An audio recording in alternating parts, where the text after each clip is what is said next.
Live already. Amazing.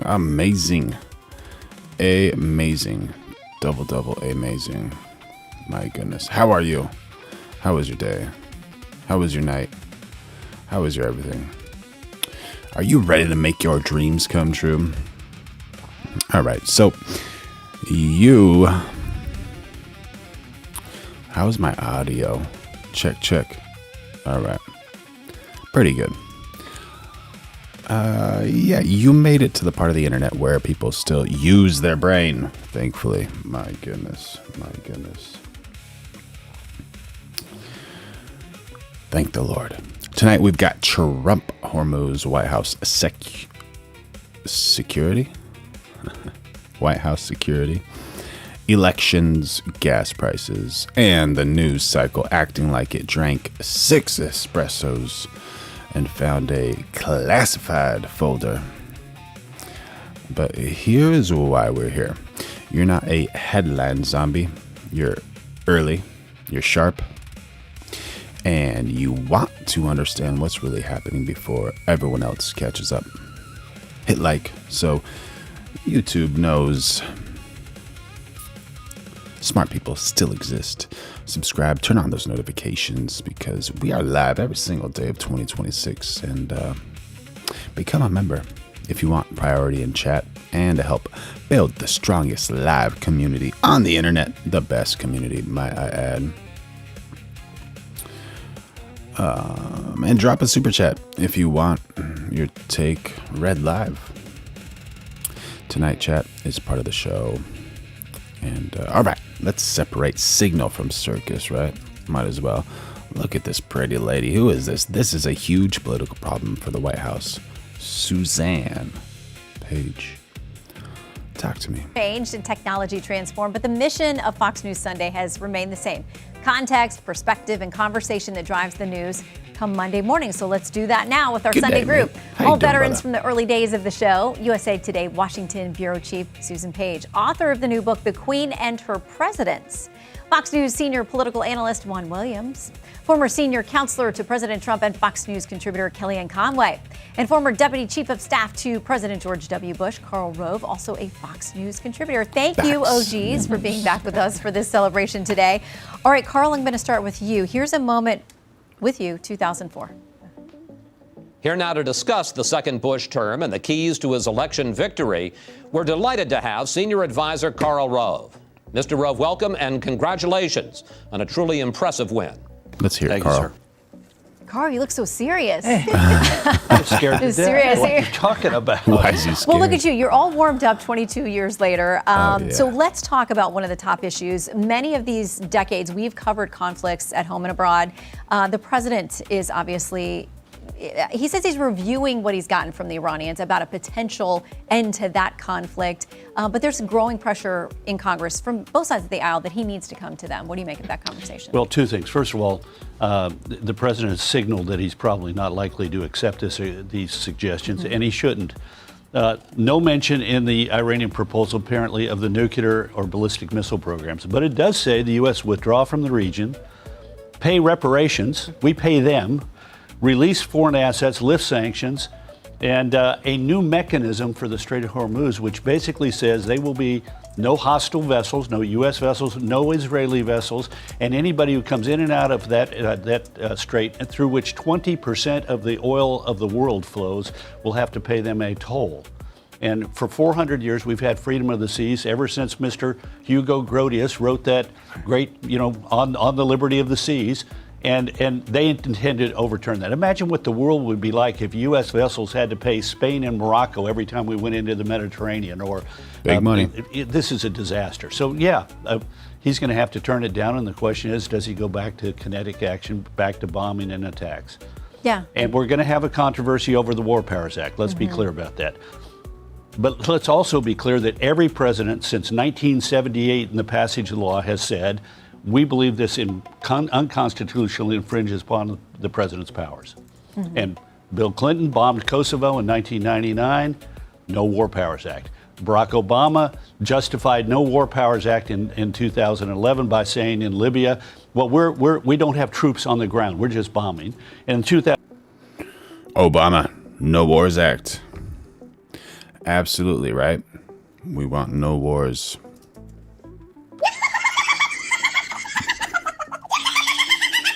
Oh my. Who brought the dog out? 2013, the Middle East drone strikes, which he was personally approving. Did you see that? She smiled at me. She laughed at that one. Said, well, this is not subject to the War Powers Act. So there's going to be a disagreement about this. President Bush, 43, sought a War Powers Gary the Snail jumping in on the chat saying, oh, bummer. Oh, bummer. That's resolution and got it. Thank you for jumping in on that chat, buddy. Bipartisan majority in the House and the Senate. But even then he said, I don't believe I need to do this. I think this is unconstitutional intrusion upon the president's powers. Well, Susan, I want to get you to weigh in next, but you also get to visit 2004 before we do that. Susan Page, U.S. Today's Washington bureau chief. Are voters beginning to accept Kerry as a potential commander-in-chief? I think it's like covering World War I to look at We're this trench campaign. warfare here. Yes, that's right. Nothing changes. And here we are, 2026, talking about this particular conflict. I want to put up some polling from Fox News polls. Current U.S. military action against Iran. Support is 45%, 55% is opposed. Where's the White House in this calculation now? There's a legal debate over the War Powers Act. There is not a political debate about the impact of this war. This war continues to be unpopular. Americans of all stripes believe, a majority of them, that it was wrong to go in, and they don't want it to continue, and they don't understand what the stakes are in this war. And that is a huge political problem for this White House as it faces the repercussions of the war, including what you see every time you try to buy a gallon of gas. It's a real-time check for people. Okay, you two, you're going even further back, and you're together. This is 1996. Juan Williams, a staff reporter for the Washington Post, now on leave but not unemployed. He's writing a book on Thurgood Marshall. Kellyanne Fitzpatrick, Republican pollster, political consultant, analyst, private attorney, clearly attempting to bring down the unemployment rate by holding all possible jobs herself. All right, Juan, first comment to you on where we are with the Iran conflict. Well, I think Susan's right. I mean, and Carl's right, too. We're going to have an argument about the War Powers Act. But so much of it is based in the fact that this is such an unpopular war at this moment. According to the Fox polls, ABC, Reuters, you can go anywhere. That's about 2/3 of the American people think this is a bad idea. We shouldn't be in there. And then you start to look at the repercussions that Susan was talking about. But I think about gas prices. I think about inflation. I think about the possibility of global recession and all of that, of course.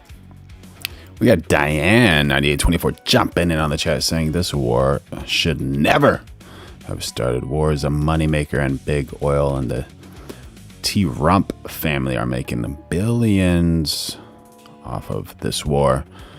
Fact, people. F-A-C-T. Do you agree with Diane? And she continues, illegal and unconstitutional war. So much for no wars, President. Peace and prosperity for the American people. My @sign, double money sign. Jamie Wilson jumping in saying, we love paying $60 to fill up a tank because the president is a P3D. And Israel has him under their thumb. MAGA Lives Matter. Oh, it's Juan. How you doing, man? Of course, leading toward the midterm elections, it doesn't look as if gas prices could possibly go down before then. And you start to see that President Trump is under pressure here to try to make something. That's for you, MAGA Lives Matter most. We're going live every single day of 2026, so make sure you like, subscribe, turn on those notifications, and become a member. Throw in a super chat. It helps support the channel. Happen. Now, some people say, well, then let's just go immediately and start bombing them again and force them into action. I'm not sure that's going to do the trick. The Iranians have endured decades of sanctions and other punitive action intended to get them to change their opinion, and they haven't done it. All right, Kellyanne, it's got to be pithy from you, but we'll start off with you for the next panel, if you'll close this one out. Sure. So, first of all, I'm glad to have discovered keratin and concealer. Everybody's cuter now than they were back then. I don't know how it happened. But on Iran, you can't put an egg timer on war. Outfit of the day, well dressed, very well dressed. Kellyanne Conway, we're proud of you. Arving with G, how you doing, buddy? Good day, mate. How's life? Of course, war is always unpopular. Bombing is unpopular.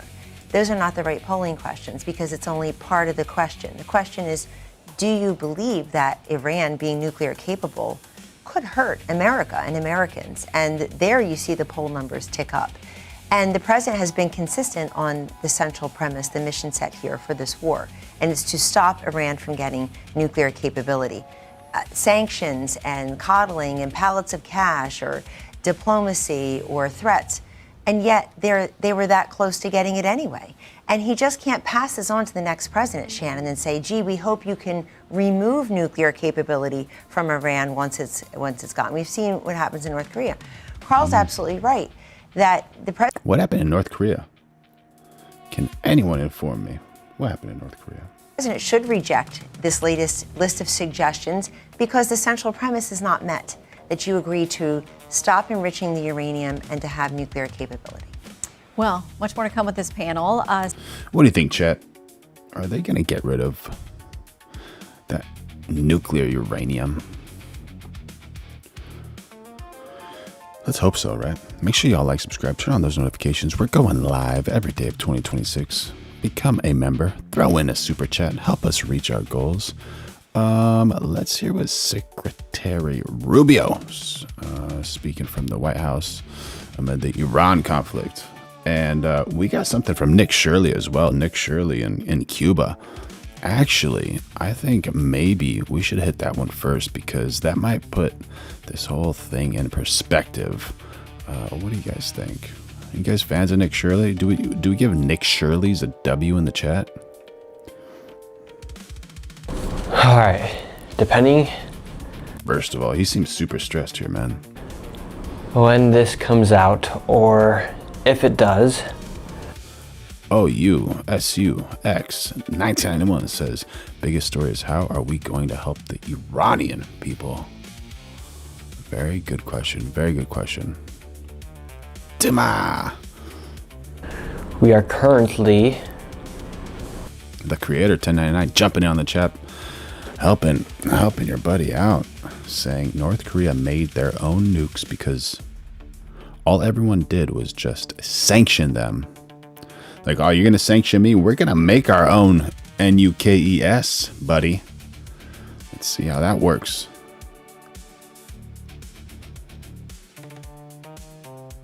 MAGA Lives Matter Most says, I made huge progress on the latest 100 miles per gallon V8 engine. I created it to be 350 foot-pounds of torque and 375 horsepower. It's getting 105 miles per gallon. What's your wind resistance like on that, man? Oh, Cali Chica drinking. Happy birthday, girl. Everybody wish Cali Chica 6196 a happy birthday if you want. I hope you're having the most amazing birthday party ever. MAGA says, let's go, Trump. Being told by Cuban intelligence here in Havana, Cuba. I came here. I've been wanting to make a video for so long about life in communism and showing people what communism is like in a place like Cuba, for instance. Came here to make this video, and when people think about communism, they typically just think about how communism is supposed to make everything equal, whether it be the amount of money someone makes or how food's distributed. Yeah, equal, right? Say you're a piano player and you're making the same amount of money as a doctor. How hard is that doctor gonna work? You know, just curious. You guys, do we give W's in the chat for communism or L's in the chat for communism? W meaning winning, L meaning losing. Nomad Hero, what's up, buddy? How you doing? And how the markets are then controlled by the government. However, something that people do not think about. We got our first L in the chat, Nomad Hero. Nomad Hero says he is the king. There you go. King of what? Thank you for jumping in on the chat, buddy. Including myself, is how in communism, they do not have freedom of speech. They don't have freedom of press. And therefore, they want to make sure everything that is posted or out in the world about their country is filtered or censored. So what did you just say? Here in Cuba, as soon as I arrive into does that mean we're heading towards communism? How gnarly was censorship in 2023 and that big shift in 24? And then with TikTok and their huge censorship, are we heading toward communism? I hope not. Let us make America great again and free and amazing. Shout out from OZ, buddy. Is that New Zealand? What's OZ? Cuba, did everything that you needed to do to come into Cuba as far as the documentations that it takes to come into Cuba. Right now, oh my God, I'm gonna cry, bro. Australia is straight up pushing socialism in this country. I hope you're joking with me, man. Come on, man. Honestly, Australia, land down under with the teardrop. I haven't met one person from Australia I did not like. Such cool people. Such cool people. My goodness. There's a big problem taking place here in Cuba. The largest humanitarian crisis they've had in maybe 50 years. And there's no oil. Tech support 891 is asking for a definition of socialism. Nomad, if you can't help them out. Australia is a surveillance state. Oh my God, dude. What? Or gas due to the blockade after.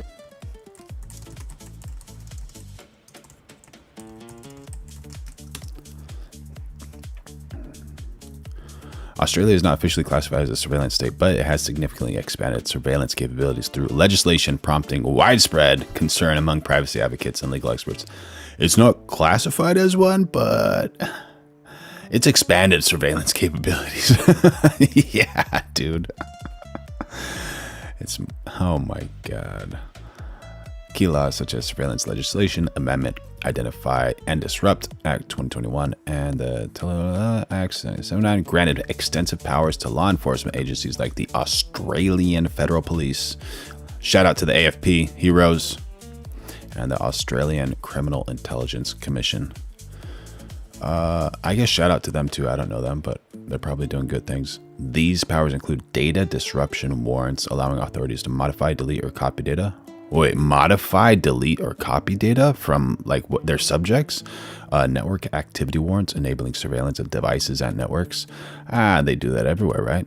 Account takeover warrants, permitting police to assume control of online accounts.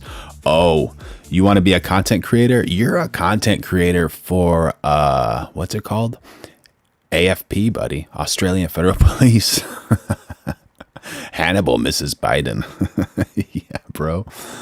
We got something for you. If you're a member, just type : septum : and there you go. You can miss Biden with a septum nose ring. Make sure y'all like, subscribe, turn on those notifications. Going live every day of 2026. Talk to us, Mr. Shirley. Oh, gasoline. How much is gasoline in Cuba right now? Trump and the United States took over and captured Maduro. So Venezuela is no longer supporting Cuba with any oil or gas. And that also affects everything that they have, essentially, between everything they have. It definitely affects. Crazy Photon says 5 eyes. Hannibal, how you doing, buddy? Jumping in the chat saying Trump turning the U.S. into a banana republic. I miss Biden. Brutal facts saying my rear end has been wiped. Yo, how you doing, Patsy Weiser? Good to see you. Chris J jumping in the chat. How you doing, buddy? Taking speech rights is authoritarian, but hardly connected to an economic system.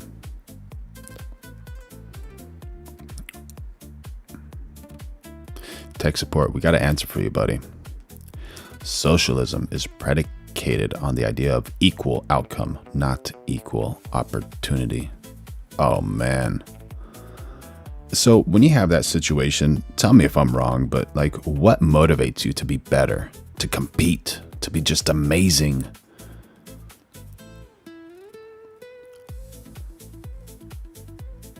Equal outcome. You know, you could be working Like today I worked and doing a demo job, and my hydraulic lift dump trailer was not working. We had a couple 1,000 pounds in there.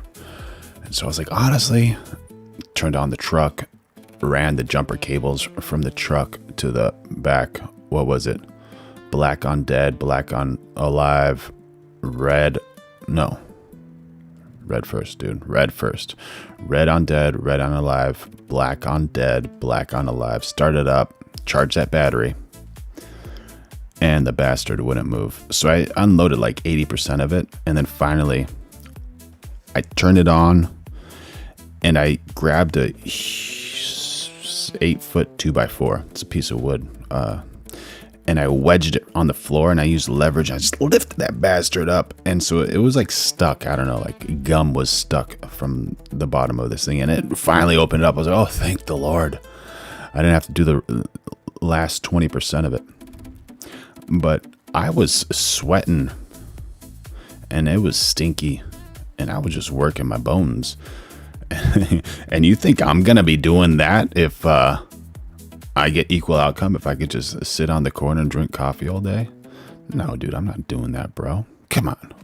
Give me a W or give me an L. Do you agree with your buddy or not? Talk to me, Nick.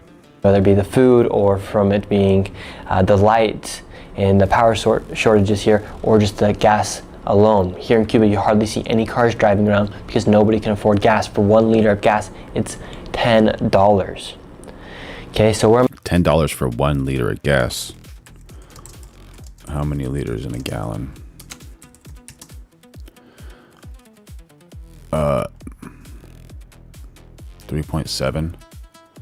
$37 a gallon. That's pretty pricey, dude. Where am I getting? Where am I getting from here? So I go out at the airport. They seize all of my cameras. They seize both my GoPros. Jamie Wilson jumping on the chat, trying to scare us, dude. Fear factor. Imagine Nick Shirley gets KIRK'd. Oh my God. I hope not, dude. But he's up there. He's a cowboy. He's definitely a cowboy. Charlie Kirk was an angel on earth, and this man's a cowboy. I would not do that. And Cali Chica says no such thing as free speech without consequences. 100%. Make sure you all like, subscribe, turn on those notifications. We are going live every single day of 2026, and become a member. Throw in a super chat. I love you. The Lord loves you. Talk to me, Nick. Those are my meta glasses. These are not my meta glasses. Par 32 says Charlie Kirk sucked. Please explain yourself. All my microphones. However, the only thing they don't take is my iPhone camera. That's what I'm filming this on right now. They don't take my iPhone camera, and somehow they didn't get this microphone that was in the very, very bottom of my backpack. For sure, Nomad Heroes. Your last chat, 100% agree with you, bro. I'll read it. Socialism sees poor people as disenfranchised and unable to move up in status. So they figure, let's take money from the successful people and give it to the people who did not earn it.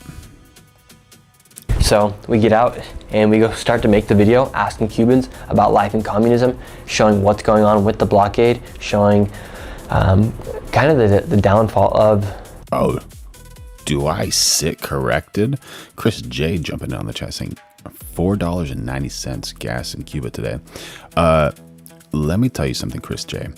Later on in this video, one of the reasons they don't want Nick Shirley in Cuba is because everything, all the media, all the data that you get outside of Cuba is all moderated. So I'm not saying you're wrong. I'm not saying you're right, but they don't allow journalists to tell the truth and take it out of this communist state. So we're in limbo there, right? You said it's $4.90, and we just did the math. It was $37 a gallon. I hope you're right for the Cubans. I love Cubans, Cuban food, Cuban music, great food, great people. But allegedly a horrible government.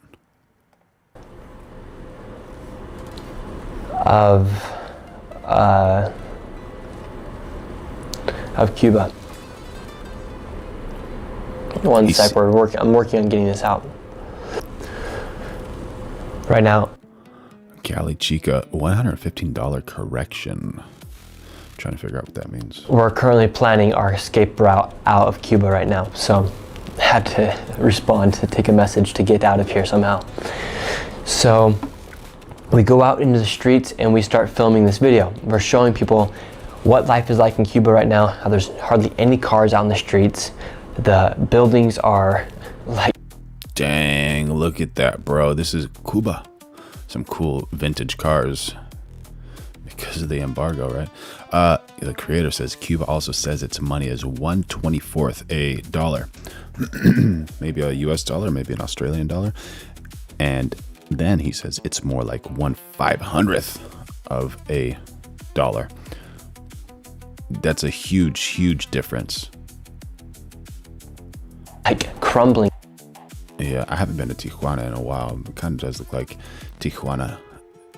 Tijuana is northwest of Mexico, right along the border of California, right below San Diego. Essentially, all the university is destroyed. The University of Cuba. Par 32, I read your message, buddy, but I don't know if I can agree with that. Par 32 says Charlie Kirk sucks. He was a bad faith clown, constantly dodged questions, gish galloped around, smiled annoyingly. What was R word and S word? R word and S word, I know for sure that's not accurate. So when I find inaccuracies in like a chat, I respect you, but unless you can send me a link, like send me a YouTube title showing me that he is, then I can't really say that. Part 32 says very accurate.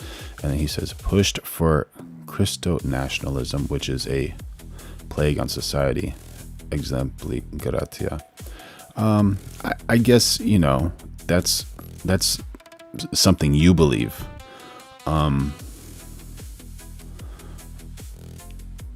Christo nationalism. What is Christo nationalism? There's hardly... Define Christo nationalism. Christian nationalism is a ideology that seeks to fuse Christian identity with American civic life, asserting that the United States was founded as a Christian nation and should remain one. Scholars define it not merely as patriotism or religious belief, but as a political framework that demands the government privilege Christianity in public policy, social belonging, and national identity. I don't honestly see a problem with that. It seems like the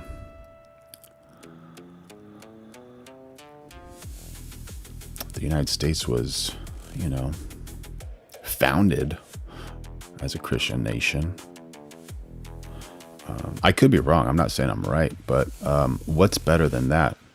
Do you want to go to, let's say,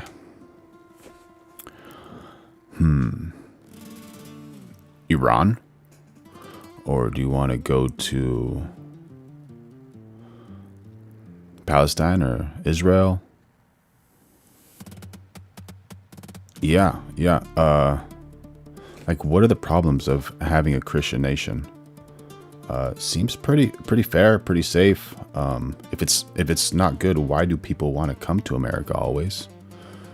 I could be wrong. I'm not saying I'm 100% right and you're wrong. I'm just trying to figure it out. But I know that. So your last statement, I disagree with. I think you're incorrect until you prove me wrong. And R word and S word, he definitely was not R word. He definitely wasn't S word. Constantly dodged questions. I haven't seen one video where he dodges questions.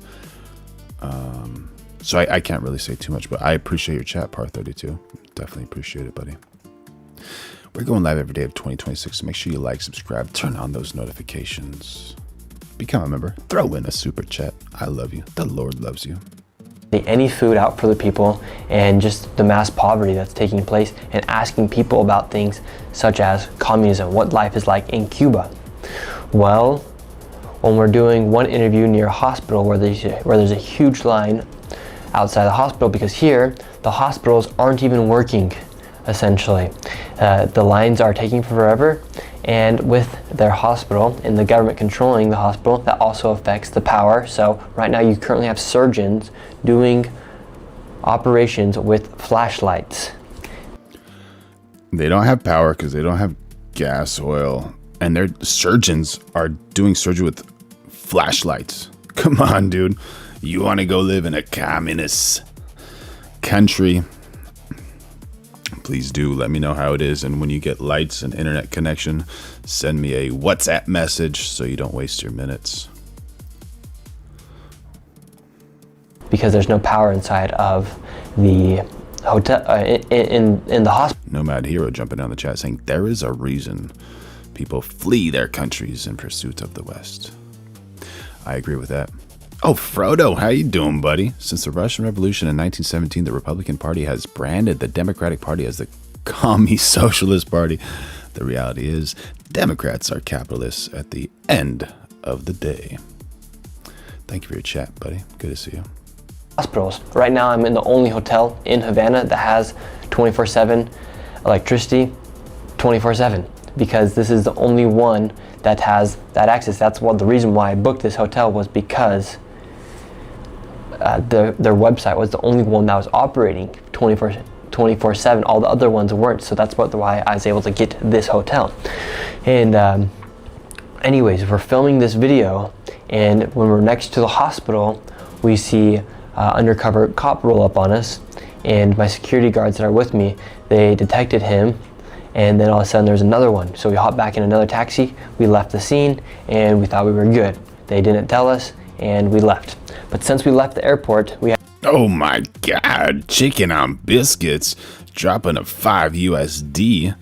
Oh my gosh, I love you. The Lord loves you. Saying Nick is waking up sleeping dogs. I hope he realizes that he needs to watch his every move. That's 100% accurate. Chicken on biscuits. What a man. What a man. Damage. How you doing, buddy? Good morning. You arrived just in time. Damage, do you want to tell Chicken on Biscuits what happens whenever they add a super chat? Does anyone want to tell him what happens? I get Veronica, and I stop Veronica from her little exercise session. I say, Veronica, please come say thank you to Chicken on Biscuits. And here we go. This is for Chicken on Biscuits. Veronica, please tell him. Please tell him thank you. Thank you for your support. I love you. Wishing you and your family the best. Yeah, go on and do your push-ups, girl. My goodness. W's in the chat for Chicken on Biscuits. Thank you, brother, for keeping the channel alive. Yeah, and Nick surely is waking up these sleeping dogs, and I hope he does watch his every move, and I hope the Lord is watching over him. And he has 2 security guards with him, but that's the thing about, like, I think fame is stupid. Oh, Veronica, yeah. She's not high maintenance, bro. She gets around and does whatever you need to do. She has the perfect attitude. She's there whenever you need her. And yes, Nomad AI is wild. The stupid thing about fame is, well, I don't know what Nick Shirley's doing it for. I don't know if he's doing it for fame or if he's doing it for the goodness of his heart to get rid of fraud and bad things in the world. But he's basically like a marshmallow going up a metal grinder. Like, I don't know if this is the correct word.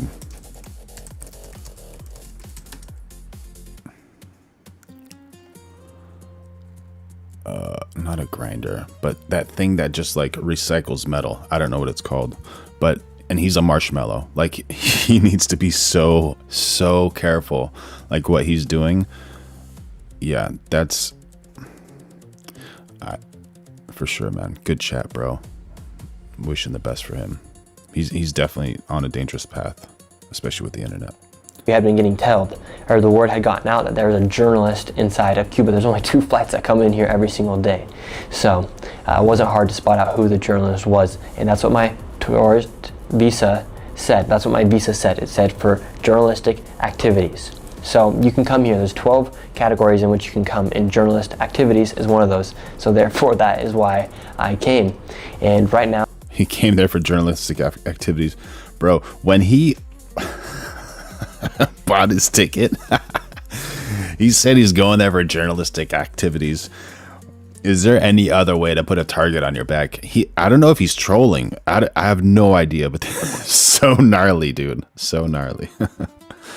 Arc Flash says goodness of his heart for sure. Nomad saying the boy probably didn't have a real job. He's in his 20s, I think. Yeah. Dude, I barely have a brain now. Imagine how little of a brain I had in my 20s. This is just unreal.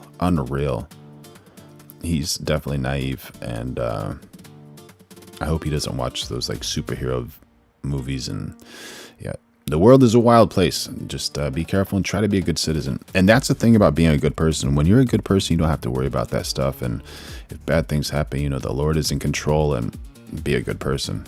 What's the worst that can happen? But I don't know. I would sidestep this stuff and be like, you know what?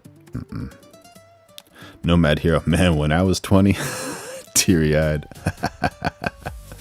now it is currently 9:30, and we have Cuban intelligence. Oh my God, Russell, thank you, bro, for the laughing disco, 250 joules. Appreciate it, brother. We're going live every day of 2026. Make sure you like, subscribe, turn on those notifications, become a member, throw in a super chat. Oh, by the way, our members, you get so many perks, so many benefits. We help you with everything: audio, AI, video, photo. Oh my gosh, design. We just did some logos, some awesome design logos. We did a whole live on this. This is for Damage Inc. And then we did one for Captain Blackbird, Fortis et Fidelis. Strong and Brave, Virtus Ep Temptation. I don't even know how's my frame. Is my frame okay? Can you guys see this? You can see it. It's not that big, but whatever. And this one. I love this one. It's a beautiful little logo. All right, back to Nick Shirley. It's down in the lobby of the hotel right now, working to essentially try to round us up and potentially imprison us or make it so we cannot leave Cuba. So right now we're coming with a game plan to escape Cuba. MS Paint, dude. Shout Our out. original flight is to leave on Saturday. Right now it's Thursday. So we're going to be leaving tomorrow morning if we can make it to the airport. We're about a mile and a half away from the U.S. Embassy right now, which could be... Frodo blogging saying, keep in mind the U.S. did not do anything to make the USSR fail. Communism failed on its own. Let that sink in, like Elon Musk bringing that sink into that building after purchasing the company X, formerly known as Twitter. But it's important to capitalists that communism fails wherever it arises. Hence the Cuba embargo for 50 years. Yeah, that embargo dismantled Cuba. They're hanging on by a thread. Our possible way out of this situation by going to the embassy. However, that does not stop Cubans from stopping us before we get to the embassy. It's about a mile and a half away, so we have to make it to the embassy. And right now there's 3 essentially Cuban spies down at the bottom of our hotel right now, and we have to figure out how we're going to escape. We're trying to get a hold of the embassy right now and see if we can stay there overnight, and then buy our airplane ticket last minute so that doesn't pull off any red flags to the Cuban government before we arrive to the airport. This is not a joke. When we talk about communism and we talk about the effect of communism, something that you often don't look at is the freedom of speech or the freedom of press, to just simply be able to give your opinion out in the public and have it be then posted by a journalist. That's all I was doing today, was asking people about the current situation, asked a few people about communism, and that's when it really got bad. It was when this evening I left the hotel around 5 before sunset to go out, and the idea was we were going to go walk the streets of Cuba at night and show all the power shortage. And from what I understand, this is answering Chris J. Chris J asks, was video equipment taken for entering with tourist visa instead of a journalist visa? He entered with a journalist visa, not a tourist visa.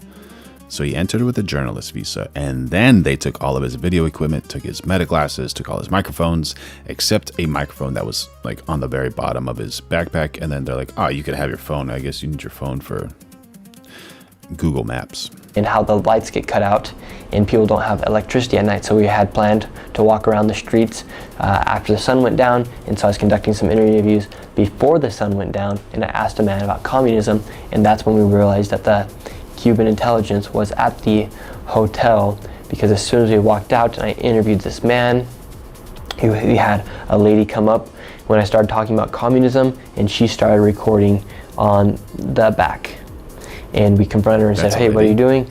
And she's like, oh, I'm not taking a photo. Oh, that's she said she's on a phone call, but her phone was open to the photo.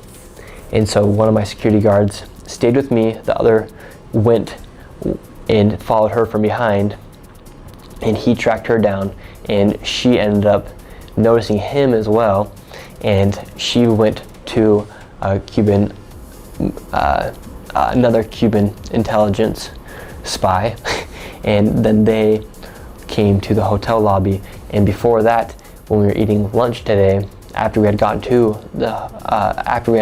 customs at the airport, after they had seized all my stuff, my GoPros and my meta glasses and all my microphones, another man was at the hotel. Frodo Blogging is jumping in with some W's in the chat saying, what kind of moronic plan is it to go to Cuba, film how bad things are, and then shocked Pikachu face when the Cuban government doesn't like it? Same thing would happen in China. Top tier IQ, buddy. Yeah, dude. Where's his like mentor? He needs a guardian, bro. Like, hey, that's a stupid idea. You don't need those likes from YouTube, bro. Be safe. Be safe. Yeah, we're always trying to give you that information that's not on the news, trying to give you the cutting edge stuff. And it so happens that a lot of our stuff that we cover is like covered like 2 or 3 days later. Interesting. You're on the cutting edge. Make sure you all like, subscribe, turn on those notifications, become a member, throw in a super chat if you want. It helps the community. We're developing the best community on the internet. Talk to me, Nick. And he was all by himself. And then this evening he was with the 2 Cuban spies. All right, sorry. Nomad Hero also says the Islamic State held 50 plus U.S. citizens as hostage back in '79. Oppressive regimes will attempt at all costs to curb dissent. This is the reason I worry for Nick. Yeah, a lot of people worry for Nick. And then Jim Bellina says this isn't a sin thing. This is an intelligence thing. In the lobby. So right now we are trying to plan our escape route. We have a few options. The main one is to leave here and then go play taxi tag as far as hopping in another taxi to make sure we aren't getting trailed by them, and then make our way to the embassy, and then from the embassy buy our flight around 7 a.m., make it to the airport at 8 a.m., hop on our flight 8:30, and then be out of Cuba. The other options are we stay here Don't go there in our hotel and hope they don't come and round us up in the middle of the night. The only problem is tomorrow is May 1st, and that is essentially their 4th of July here. We're just outside of the hotel we're staying at right now. They are going to have a huge march for communism for the current president, and that's their July 4th parade essentially. That is going to be taking place right outside our hotel. Had no idea that was happening beforehand, and until we got to the hotel and they said that happens every single year. It's their biggest march. They do each and every single year, and it is for communism. You cannot speak out against communism when you live inside of a communist country. Last time that happened in 2021 here in Cuba, lots of people were arrested, and it was not good. And the other times that happened were, I believe, like the 1960s. So communism does not allow the truth to be told.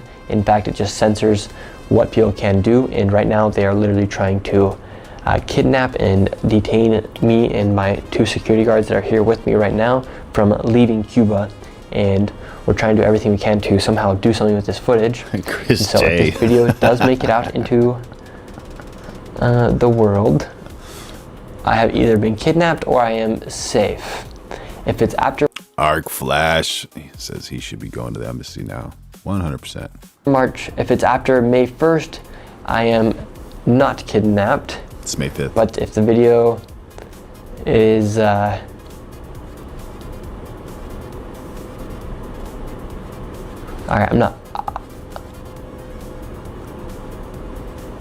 I'm not gonna get kidnapped, so I'm not gonna say that.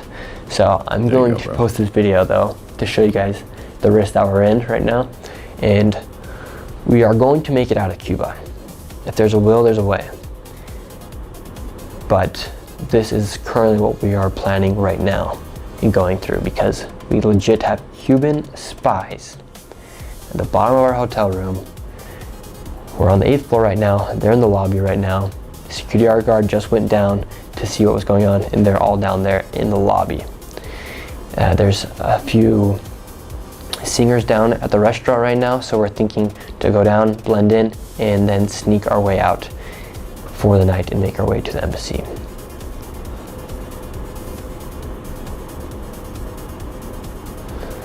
This is probably the most dangerous situation I've ever been into. This is probably the most dangerous situation I've ever been in, especially when you have no power here, essentially, because the United States and Cuba, they do not like each other. There's been an embargo since the 1960s here, where the United States has not allowed other businesses to do work with Cuba, and it's also now right now you have Trump even saying that he might have the pleasure of taking Cuba. And Marco Rubio, obviously, he has even said openly that he doesn't think a regime change would be bad, which it wouldn't. Look what's happening right now, because Frodo saying, I'm betting he had a C+ average in high school. of communism. They literally have spies downstairs right now trying to round us up before we're able to publish these videos. So if I make it out, this video gets seen. If it doesn't, I'm most likely in a prison cell, which I really hope is not the case. Third option is we somehow get homeschooled, no grades. We somehow get to the embassy and we get a private jet and we make our way out. Other option is to steal. How wild would that be if these spies just start knocking on his door? Room service, we need to take you out of the room, buddy. We're servicing that room. A boat and take it all the way to the Coast Guard and then surrender to the U.S. Coast Guard and make our way into the United States. So those are pretty much our options right now. We have somebody outside. Michelle Baker dropping in on the chat saying he is killing it and exposing corruption. Yeah, but we just hope he stays safe, man. Gembolina says, nah, not mad at him. He's a pawn. What do you mean by he's a pawn? Do you think that he's being told to do these types of things? One of those, what's that called? When they divert attention from one thing to another? Even on the street, in a blacked out vehicle, eyeing us from our hotel room. And now we are trying to figure out what to do. Anyways, that is the current situation.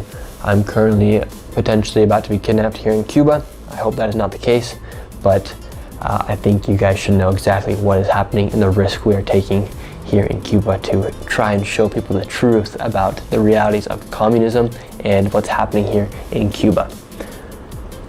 Michelle saying he is independently going out and seeking out corruption. Yeah, he's doing jobs that whole agencies take years to do, and he does that in like what, a day, 3 days, a week?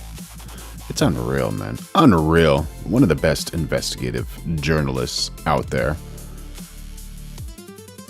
But dangerous, man. What a dangerous life.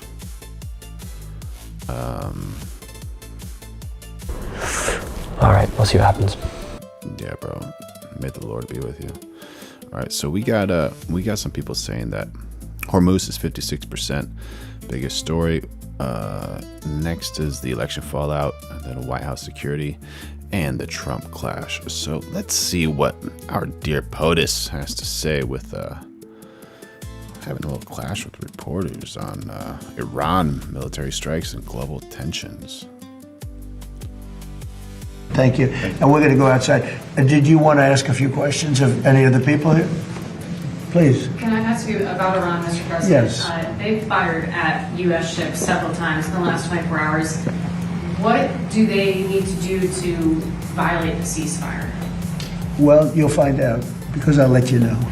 They know what to do, and they know what to do. They know what not to do, more importantly, actually. And, they fired them in little boats with pea shooters. You know what a pea shooter is? Little boat with little, you know why? Because they don't have any boats anymore. They don't have any boats? Jim Bellina says, I never wished harm on him. I feel sorry for him. He's being used.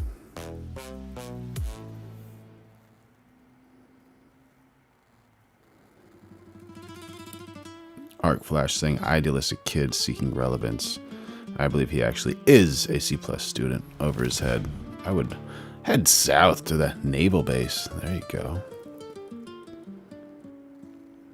Wolf saying, why are you talking to a P3D R word? Well, the Navy is comprised of, they call them little boats, Fast right? boats or little boats.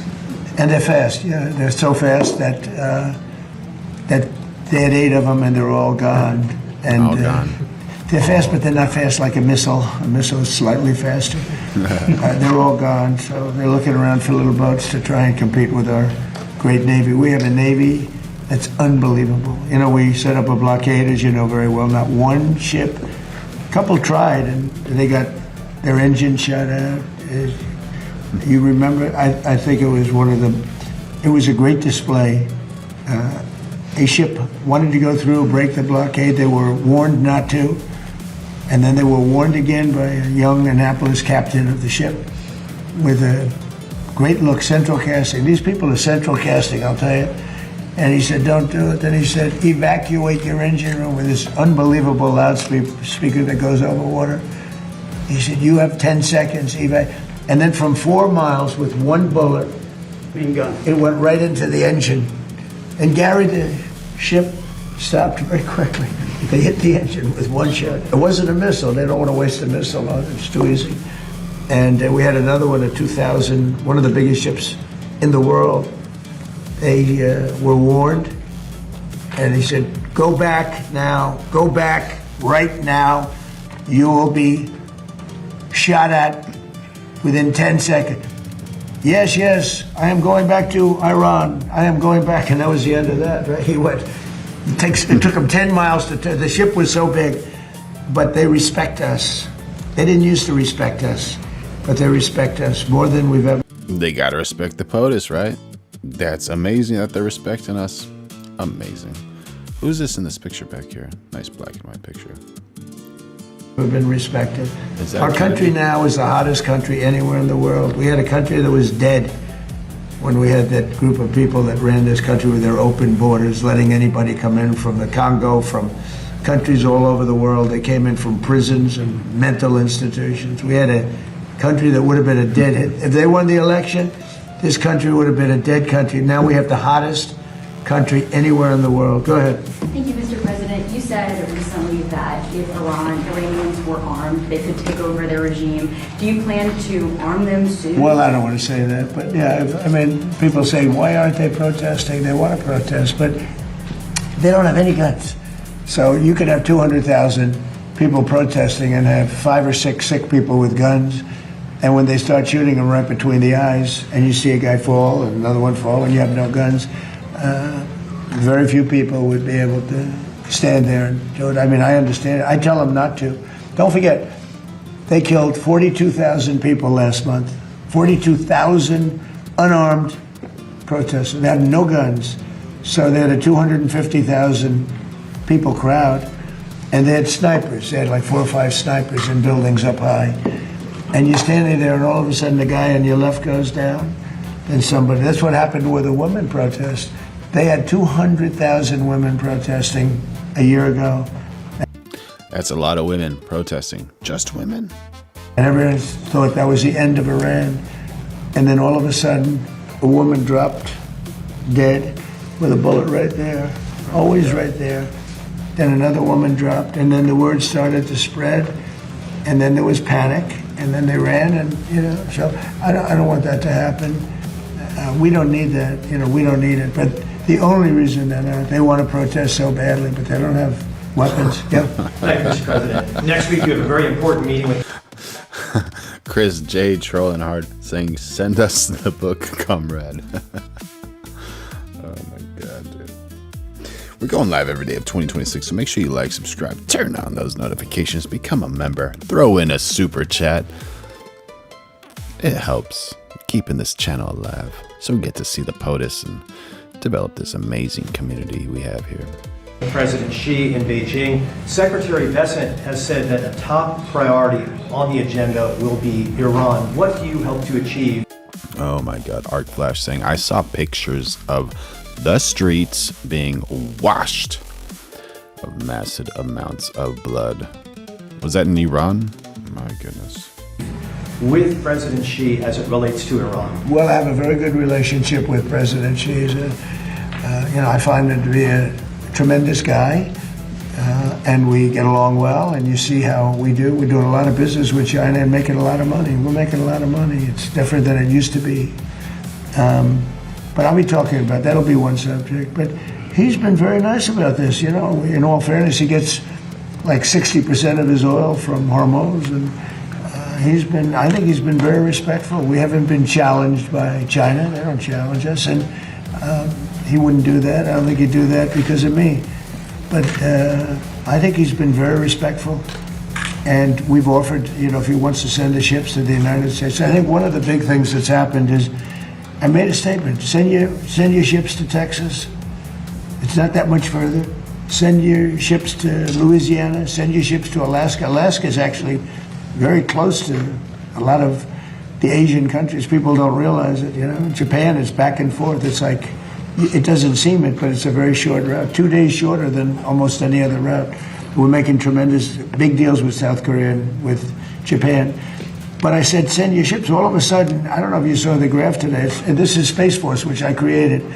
Space Force has, they just sent out some photos of the ships that are lined up all the way down the ocean, like it's a highway. It looks like the Long Island Expressway for ships. And they're all heading to Texas, Louisiana. We've made up this list, and that's why when I decided that I have to do this for the good of the world, not just the United States, in a way, we would have been in less trouble than a lot of other places. Certainly the Middle East would have been blown up. There wouldn't be a Middle East anymore. They would have taken over the Middle East. Now they're trying to survive, and they won't be successful unless they make a deal. Oh, if they don't make a deal, they won't be successful. They'll go very quickly and methodically. Believe me, it'll be very easy. But W's in the chat for freedom. Freedom of choice, freedom of life. America is open for business. We have by Arc Flash 100.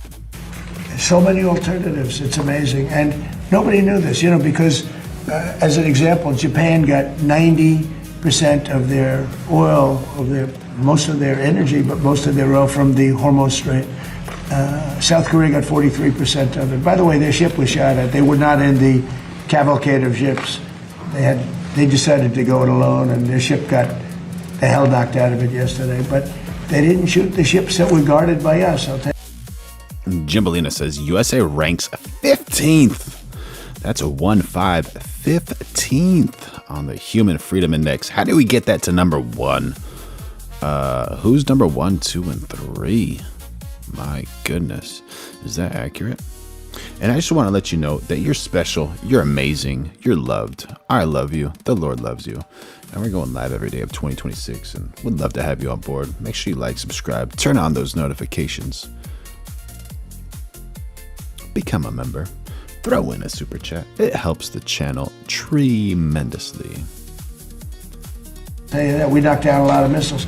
So what happens is that we have a situation where we have total control. Thank you, Arc Flash. You're making this show amazing, bro. As you know, the blockade's been amazing. It's like a piece of steel. Nobody's going to challenge the blockade. And I think it's working out very well. We're going to see. I can say this. Iran wants to make a deal. Yeah. Cali Chica says, define freedom. I mean, you slave from work 24/7. That's true. That's true. I do absolutely work a lot. That's one of my red flags. For sure. Let's see how accurate this is. What was it? 15th. USA ranks 15th on Human Freedom Index. True or false? True. The United States ranks 15th on the Human Freedom Index 2025. High taxes, working too much, bro. Not enough sleep. Yeah. Which is co-published by the Cato Institute. Cat-O. Somebody likes cats, kittens. The Fraser Institute.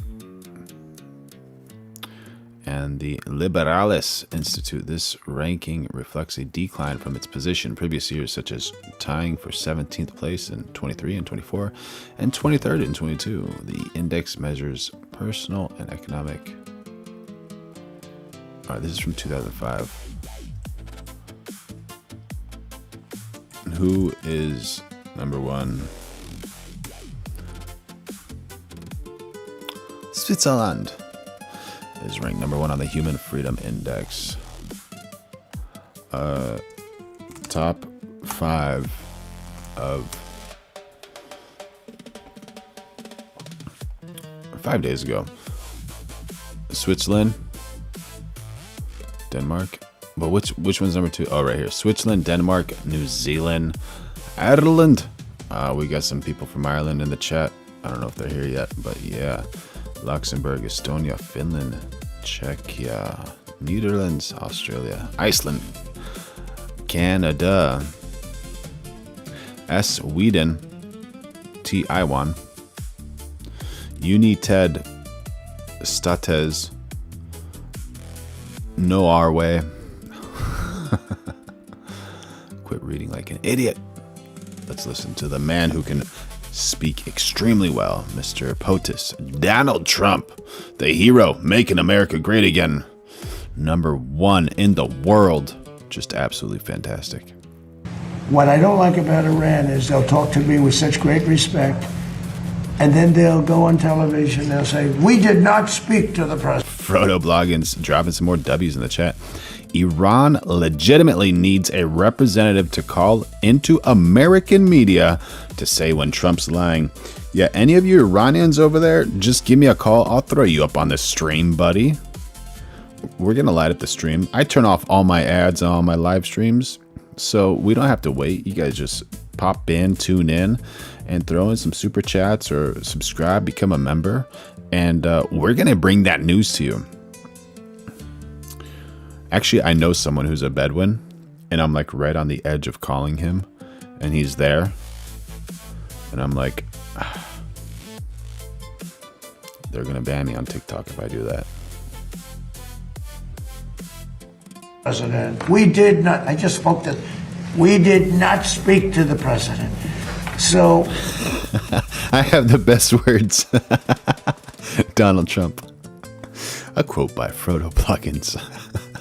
They play games, but let me just tell you, they want to make a deal. And who wouldn't? When your military is totally gone, we could do anything we want to them. Who wouldn't? Please. On the filibuster, Mr. President, you posted a lot about wanting to eliminate the filibuster. It hasn't happened. Are you disappointed in leadership? Yeah, no, What's the filibuster? Let me test my memory. That's like those people that try to stop laws being passed. Define filibuster. Is a parliamentary procedure in the U.S. Senate designed to delay or prevent a vote on legislation by extending debate indefinitely, while historically involving continuous speech, word salads, circling speech. The modern practice typically requires only a threat of such action, creating a de facto 60-vote supermajority threshold to end debate and proceed to a vote through a process called cloture. How do you say that word, cloture?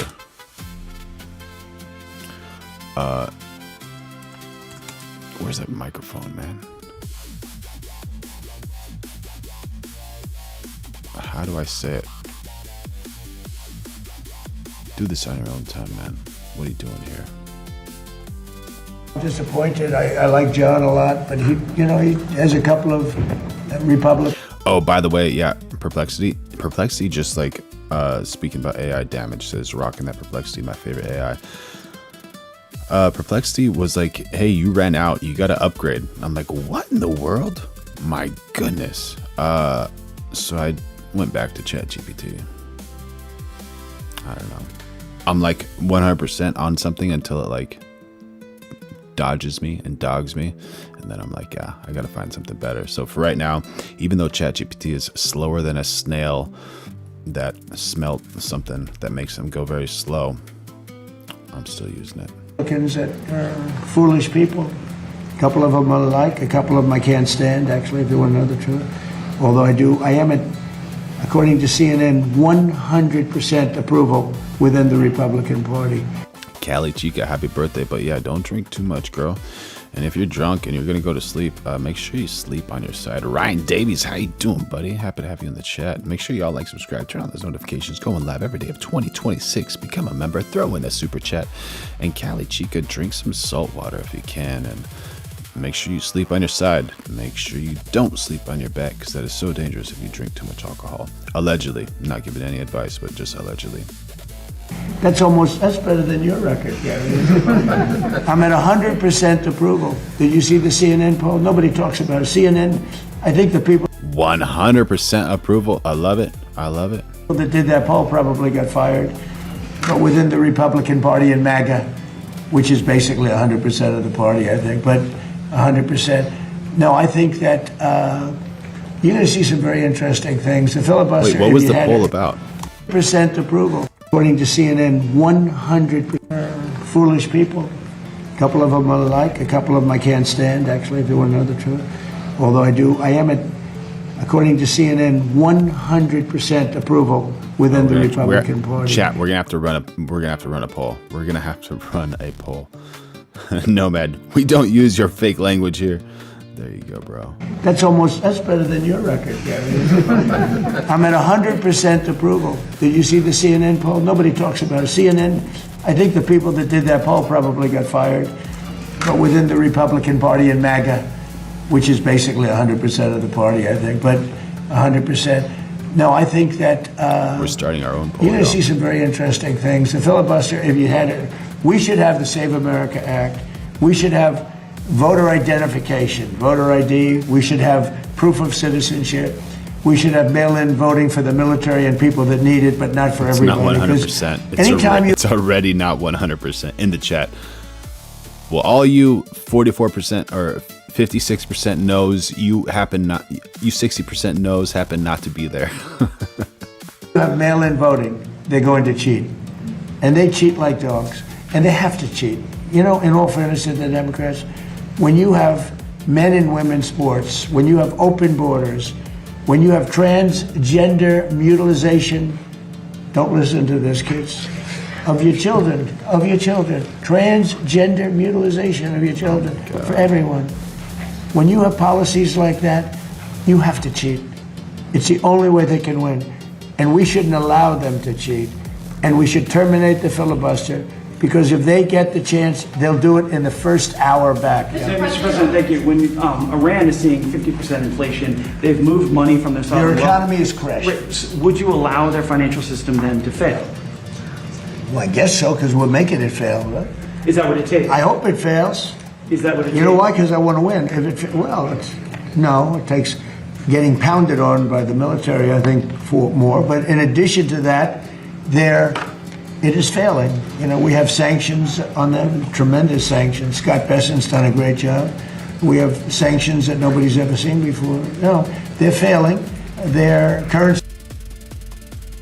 Lord Alcatraz 000 saying they loved Trump before he was president, but now they hate him. Absolutely, 100%. Remember all those ladies? They're like, oh, Trump, I love you. I love you, Trumpy. I love you. He becomes president. They're like, oh, we're getting paid by the opposition. I don't love you. I don't love you anymore. I don't love you. Or he said something, or he grabbed someone's kitten or a cat or a dog or whatever he did. He did something. Or maybe he's just making America great again and they don't want America to be great. What do you think, Chad? What's going on? Currency is worthless. Their inflation is probably 150%. The real number is 150%. They aren't paying. W's for Nomad Hero. So weird because I'm rich AFRN. Feel like winning. Good man. If you are, man, you should throw a super chat. Support the channel. Become a member. I love you. We love you. Everybody loves you. And we're developing the best community here. Make sure y'all like this stream and share it if you want. If you got any friends that can help in the chat, share it. Invite them over. Invite them over. Paying their soldiers. They can't pay their soldiers. The money is worthless. No, they should do the smart thing, you know. They should do the smart thing, and because we don't want to go in and kill people. We really don't. I don't want to. It's too tough. Great people. I know the people that. Nick Nobody jumping down the chat saying, nice retirement, Donald. So many Iranian friends from New York and from other places over the years. They're great people. I don't want to kill those. Gas prices in the United States are. Is it possible that you can talk about that? Well, wait, go ahead, finish it. Yeah, gas prices in the United States are $1.48 cents a gallon. Well, Ryan Davies saying they failing because we making them fail. Lord Alcatraz giving some understanding behind that statement, saying he said that as a joke, like when you're so famous, women swarm you enough for them to want to be grabbed there, which makes total sense because rock stars have groupies. That's what it was. Those girls are just trying to get some attention. They're trying to get on that Trump bandwagon. They're trying to call Trump daddy in more ways than one, right? There you go. All right. Allegedly. You said they would come back down. Will Project They'll drop Freedom- lower than they were before. Will Project Freedom, supporting those ships, make that happen? Well, it will because, so people don't realize some of these tankers hold 2 million barrels. Mechanicsburg says, I couldn't imagine acquiring a massive amount of wealth just to cause problems in other people's lives. Like, if I had enough money to buy an island and never have to talk to a soul again, I would. Man, Mechanicsburg, you'd be missed, dude. Don't do that, bro. Don't do that. Come on, man. Join the club, man. Join the community. One of them holds 4, I think it's the largest one in the world. That sucker is big. I've never seen anything like it. A ship, it's bigger than aircraft carriers. And yeah, it has a big impact. It's so much. You know, there are like 400 ships in there, 400. That in itself. Now, the best is when... Yeah, how do you explain that? Quagula says, all markets are at an all-time high right this second. Green as F. And then the other part is... When it ends, it just neutralizes. But what's happening is people are learning to buy. Diver Life New Zealand says he's in the Island Men files for some very evil things. Oh, dude. Is he? Like for the evil things?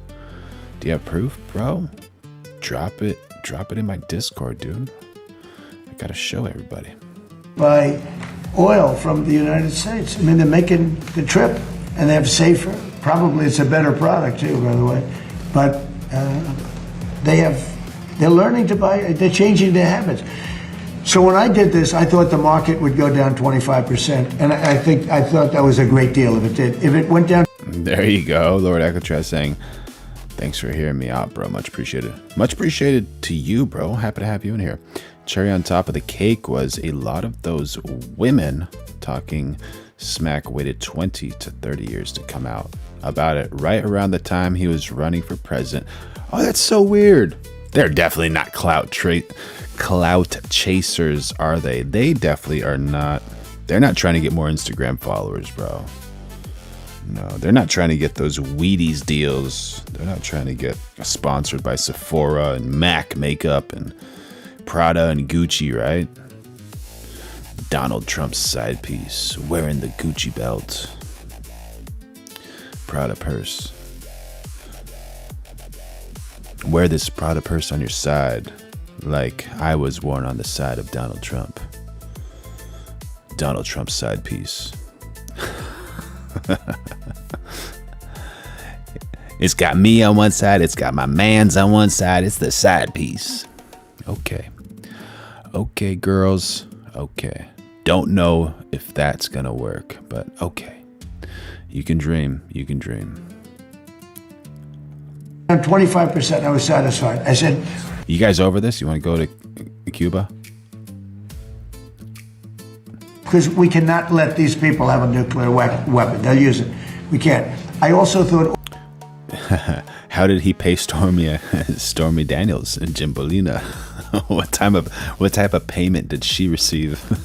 Oil would go up to 200, 250, maybe 300.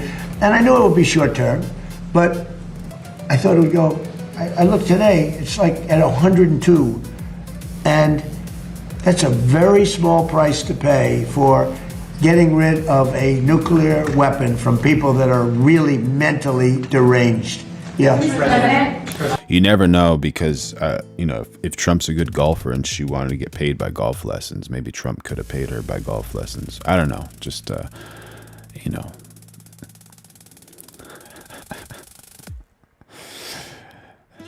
making assumptions. By the way, we're going live every day of 2026, so make sure you like, subscribe, turn on those notifications, and become a member. Throw in a super chat if you want. Just on politics. The world is like, by the way, other presidents should have done this. 47 years they've been toying with these stupid people. In many cases, stupid people. This should have been done by Obama. He went the other way. He was giving them cash. He sent... Frodo Bloggins dropping a good point, saying, you think they're Island Man survivors hoping to score marketing deals? Or do you think they were too scared or speak up about a man they saw on the island getting into the Oval Office? The latter, bro. The latter. When it's like that gnarly, yeah, dude, they're not gonna... I doubt they're gonna do anything. I doubt it. That's like a whole thing. Allegedly. Who knows? Maybe that stuff didn't even happen. Maybe it did. You never know. Unless you were there. Plane loads a Boeing 757, took the seats out. Oh my God. Frodo saying, everyone who has played golf with POTUS, Donald Trump, says that he cheats. If he cheats at golf, bro, and he's the POTUS, not a good sign. Not a good sign. And put green cash, 1.7 billion in the plane. Every bank in Virginia, DC, and Maryland was stripped of their cash. They took out all the cash from the banks. They put it into a plane. Arc Flash 100 says, so happy that we have President Trump. Night and day difference between Joe and the Don. 100%, man.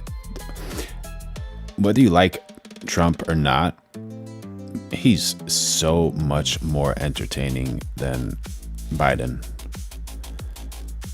Intellectually, I guess. But Biden's pretty funny. Whenever he starts a sentence and he just like starts talking about something completely unrelated, still pretty funny. Like, dude, how did he do that mental gymnastic? He just did like a triple side flip into some other thing in a different country, in a different language. This man is incredible. Boeing 757 packed with cash, and they flew it. Yeah, what they did to Biden was elder abuse. Lord Alcatraz. To Iran, and they let these guys just, I don't know what the hell they did with it, but they took it and then gave them billions and billions of dollars and bribed them basically to be friends. And after giving them tens of billions of dollars, they screwed Obama, okay? That's not the way we play. No, we do it the old-fashioned way. And they should wave. They're very proud. Maybe you won't see a white flag, but essentially that's already what they are. They should wave the white. Let me see what Alan Hinkle said. Alan Hinkle, where'd you go, man? There you are. Trump is a moron. I don't want entertainment from a president. Alan Hinkle 420. Thank you for your chat, buddy. Valid point. Valid point. The flag, the white flag of surrender. In hockey, they say, "Uncle," right? When are they gonna cry "Uncle"? But, and they have another expression. By the way, we're going live every single day of 2026, so make sure you like, subscribe, turn on those notifications, become a member. throw in a super chat if you want to help support this amazing community we have going on over here. The best community online. If this were a fight, they would stop it. But you know, we have to go out and we have to do it, and it's very sad to see. Even shooting those boats, they've got 3-4 guys. They got a little machine gun in front. They're shooting at one of our ships. 1 sec, chat. That's meant for it. It bounces. They don't even know they're being shot at. And then they take it out with an Apache helicopter in about 2 seconds. They go, Apache ship, northwest 10 degrees. Turns around, boom. I don't like that, you know? You lose people. All these people, it's so unnecessary. It's so unnecessary. One thing we have the greatest military in the world. I built it because I built it in my first term. I didn't think I'd be using it at least so much in my second term. But we have the greatest military, the best equipment in the world. We had 111 missiles shot at one of our assets, one of the aircraft carriers, a week and a half ago, 2 weeks ago. Think of this, 111 sophisticated missiles shot at one of our aircraft carriers, and every single one of those missiles was shot down with no problem whatsoever. If you would have said that 10 years ago, 5 years ago, it would have been an impossibility. You would have had to take those shots. Every single missile was laying in the water far away. I mean, they weren't even upset. And they're the coolest people. If you ever see them, you know, Pete, when they do the missile, right? Mm-hmm. They say, missile coming, and these guys go, it's like almost like, they're very smart. These are extremely smart people. They go to very good schools, but they shot down, who would think they're like a needle in a haystack. 111 missiles shot, 111 missiles were knocked down into the water. Didn't even get close to the aircraft carrier. No, nobody has a military like us. Okay, a couple of more, and then I want to go out and watch these great athletes. I'm not talking about him and him and him. I'm talking about these kids, because I think you're going to be far better as an athlete than anybody behind you, okay? Do you agree? I think you're going to be a better athlete. What sport do you play? I play football. Oh, there you go. Do you think you're going to be better than him? You'll be faster. You're going to be so much faster than him. He's going to be like lightning. He was known for his speed, by the way. I don't know. I think pretty good. What sport do you play? I don't play sport because my mom didn't sign me up, but I'm trying to play gymnastics. Gymnastics? Oh, wow. That's a good sport. It's a great sport. What do you play? I do dance, but I also do volleyball. Oh, nice. Hey, nice and tall to do volleyball play. Amazing. What about you? Look at this guy, he's a big guy. Me, I'm doing football right now, and next year I'm going to be trying to do powerlifting. Oh, whoa. Yes, Already, let's go. Whoa. That's awesome. And you'll never compete against women in powerlifting? No, sir. Did you see that they had a There you man go. in powerlifting? That's cool. He decided to go the opposite direction. Took a record, stood for 18 years. He beat it by 119 pounds. Whoa. Okay? They put the little quarter of an ounce. For 18 years it stood. This guy came, he was a failed powerlifter. But he went on the other side and he decided that he wanted to go into women's sports, and he broke the record by 118 pounds. Think that's fair? So it's The real difficult piece is, I also agree with Trump. There you go. I don't think we'll have to worry about you. Yes, sir. You're going to do good. Are you a strong person? Yes, sir. Good. You think you can take me in a fight? I think you could. What do you think, chat? Trump would take the kid, right? You never know. He could be a wrestler.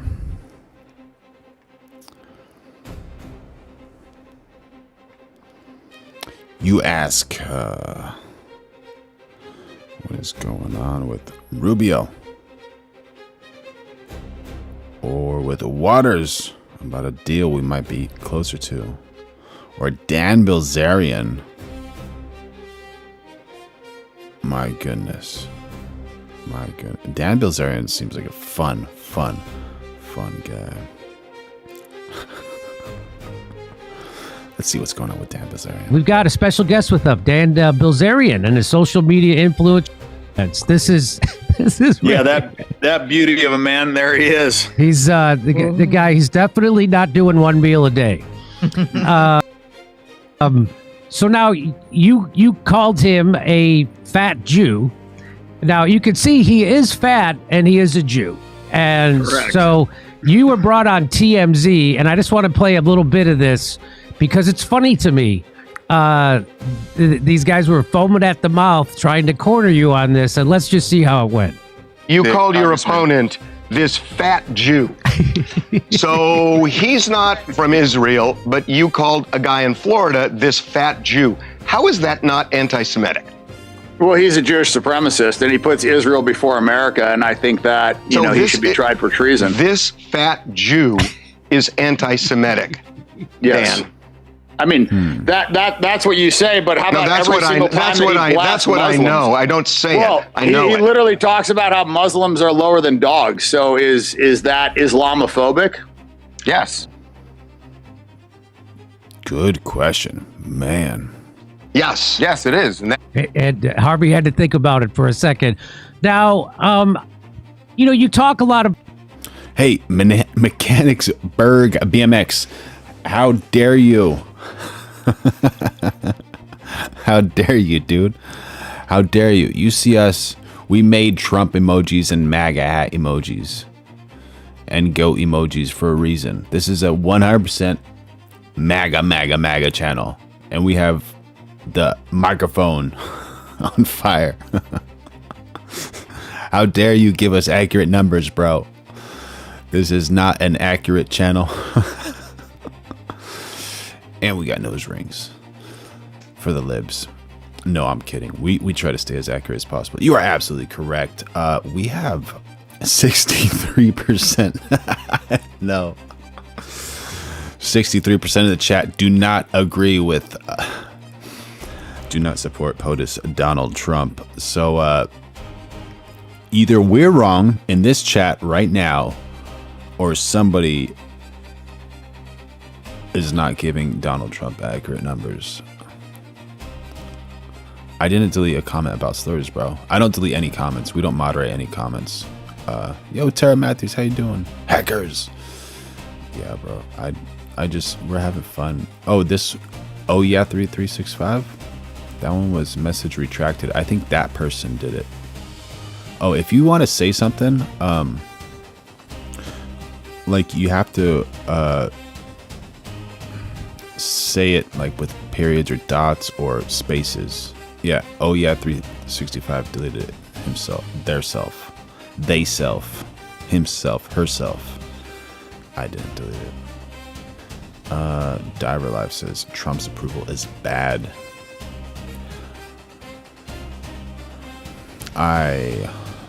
Sir All is even worse.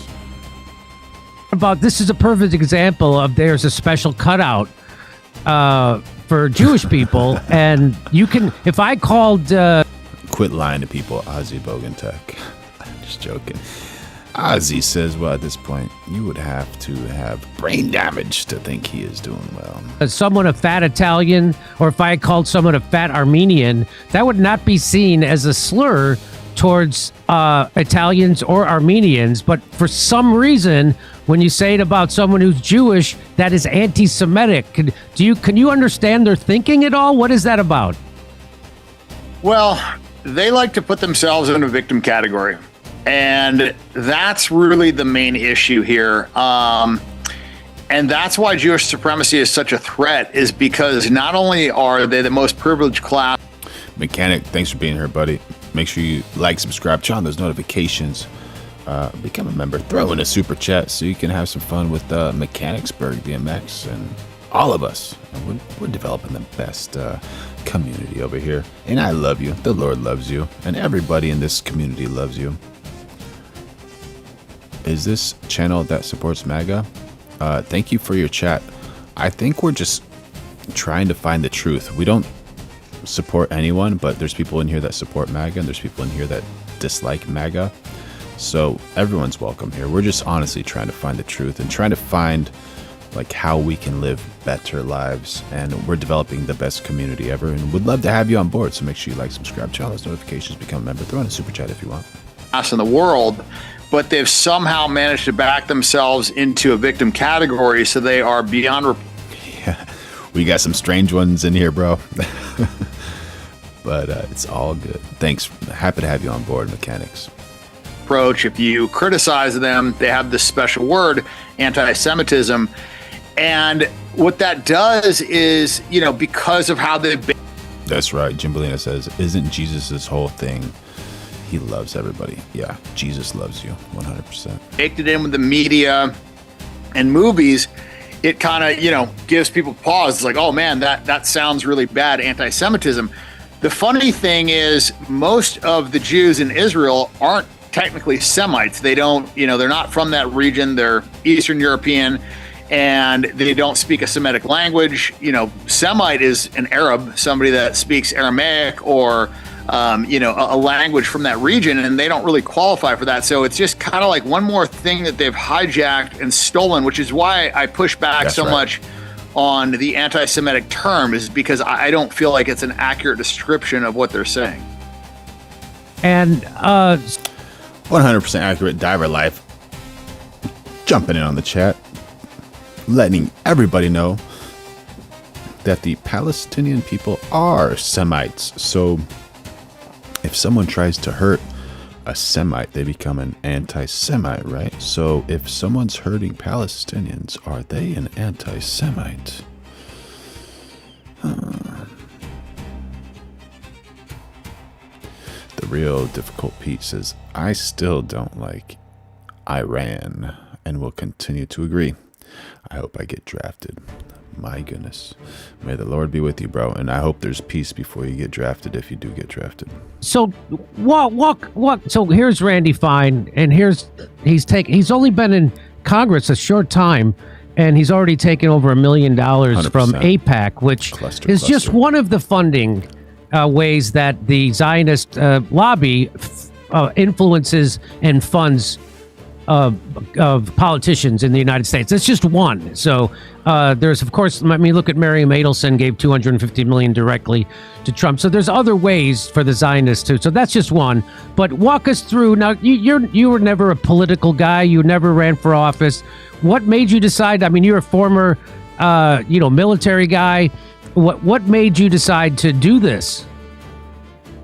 Well, I traditionally wasn't a super political guy. I never had any intentions on, being in Congress or anything like that.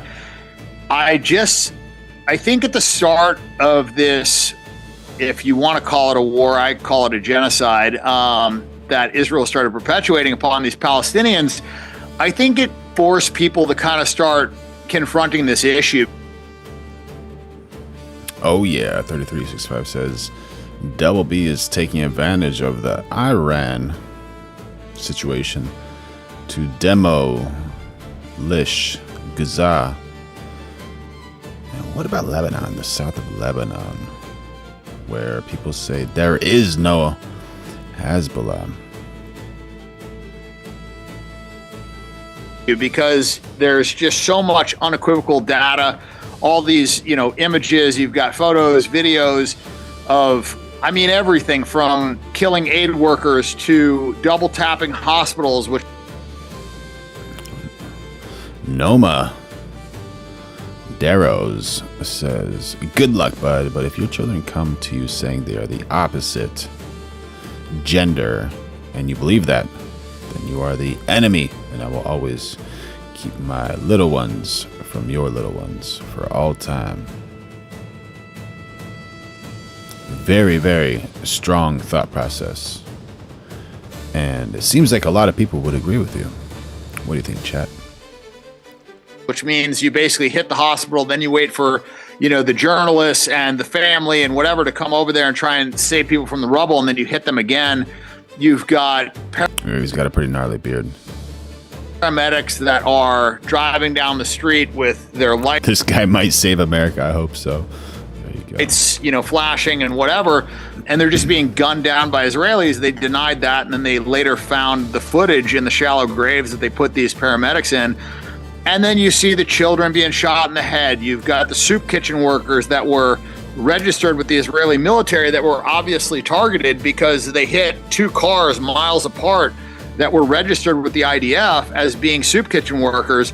And then you see in the group chats the Israelis, laughing about this and whatever. And it's so much that you can't argue, that this is a war. This is clearly a genocide. And I think the biggest piece of it was that we're funding it and that we're supporting it. And that is, I think, what opened a lot of people's eyes. And then you start. Bernie Sanders was so against that. He's like, how are we doing this? How are we doing this?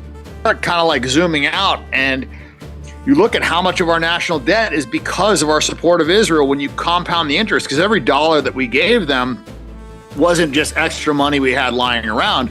We borrowed. Some people say controlled opposition. Borrowed every single. What do you think, Chad? Dollar that we've ever given Israel and given Egypt on behalf of Israel.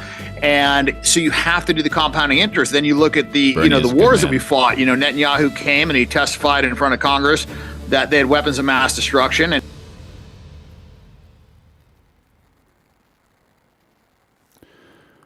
Gary Daniels jumping in on the chat saying the social engineering project called Zionism created in 1897 Europe, then set up in 1948 tiny state essentially with no natural resources.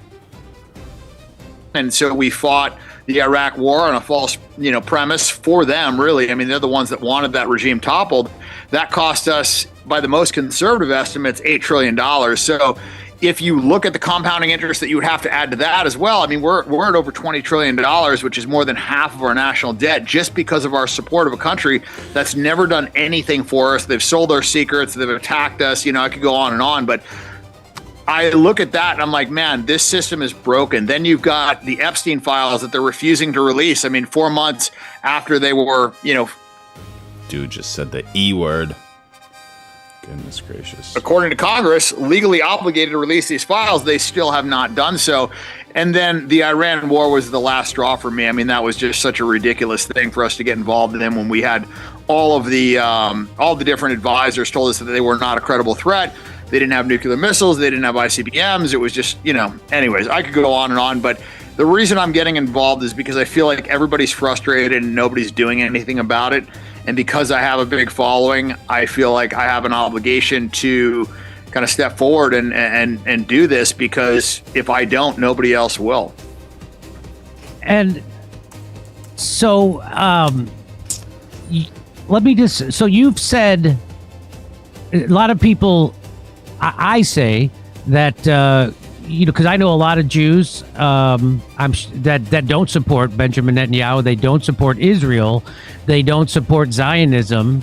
And so what I always say, and in fact, most of the Jews I know, and in the United States anyway, so what I always say, Zionism. I say the problem isn't Jews, but it's Zionists. But you don't say that. Tell me what you say and why do you say it?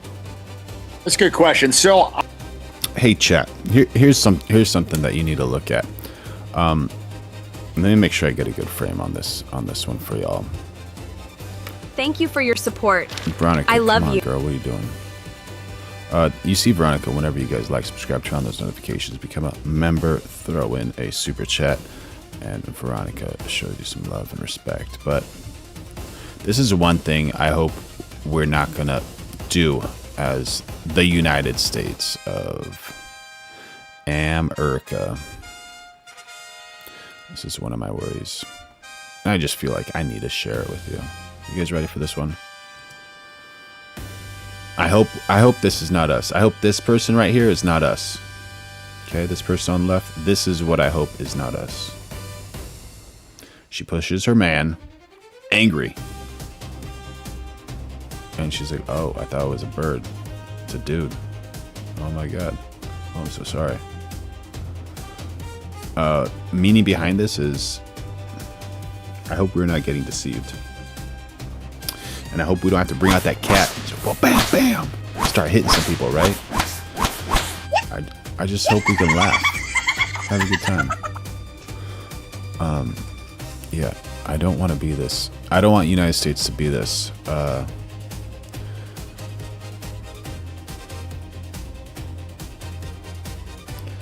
And it seems like it could happen, and it's happened plenty of times with certain things in the world, but let's make sure it doesn't happen, chat. It's the reason we're finding truth. Make sure you all like, subscribe, turn on those notifications. Going live every single day of 2026. Become a member. Throw in a super chat. It's easy to be a member. Just go on my channel and type join or something. I don't frame it as a Zionist problem because I believe that it's a Jewish supremacy problem, and the reason. Thank you, ArcFlash. And all those assets, we give them to our members. So if anyone requests any of those assets, like the cat or the dog or any special requests, we can make them. Those are all custom made, and they're so sharp. Look at how sharp these things are, man. Moving around. You got a little shadow down there. You can slap this dude. You don't like this dude? Just start slapping him. Thank you for your support. Good job, Veronica. Oh my God. Diver's Life. NZ dropping in on the chat with the NZ $10. I have no idea what NZ $10 is, but I'll take it. I'll take it. I love it, bro. I love it. What in the world? Veronica, get over here. Give Diver Life NZ some love. Thank you for your support. I love you. Wishing you and your family the best. And Veronica goes down and she does her push-ups. That's the reason she goes there to do her push-ups, because she's always doing fitness. And thank you so much, Diver Life NZ. You're the man. You're the man. W's in the chat for Diver NZ. The yellow super chat. My goodness, dude. What an angel on earth. I hope that comes back to you like 5 times. And I believe that is because thank you, bro. Jewish supremacy has been causing problems since long before Israel's inception. And I think it's a religious issue. I think it's because they think that they're better than everybody, that they're chosen from God. Their religious texts, say that they're allowed to lie, cheat, and steal from Gentiles. It says that, Gentiles were basically like cattle to them. Not to mention, they believe that Jesus Christ, the Lord and Savior for Christians, is burning in human shit in hell. The Virgin Mary's a whore, and that Christians are idol worshipers, and that's why they spit on them in Israel. So I look at this as a Jewish supremacy problem, and Zionism is kind of like an offshoot of that. So what do you? So that's heavy, bro. I've heard that. So Kurt, who's normally on the show with me, he makes that they believe that Jesus Christ is burning in hell and shit. And then I had a Jewish friend text me and said, I'm 50 years old. I never heard that before. So where do you get that from? Well, there's many sources. The Talmud is one. Peter Schaefer, he was the head of Judaic studies at Princeton, and he was also. Oh, he's giving facts. So, the head of the board at the Museum of I believe it was Jewish History, or the Holocaust Museum in Berlin, and he wrote a book called Jesus and the Talmud, and he lines out exactly all the different passages word for word of what they say about Jesus Christ in there. And it's really vile stuff, and it is just Diver Life NZ says, read the Talmud, it gets worse. Honestly, my goodness. That's why. Contrary to, the Christian religion. So it's not something that every single Jew believes. I'm not saying that. And I'm not also saying that every single. We got Gary Daniels jumping down the chat saying, you got it backwards. The 1897 Zionism movement is the root of the cause, not hating Jews.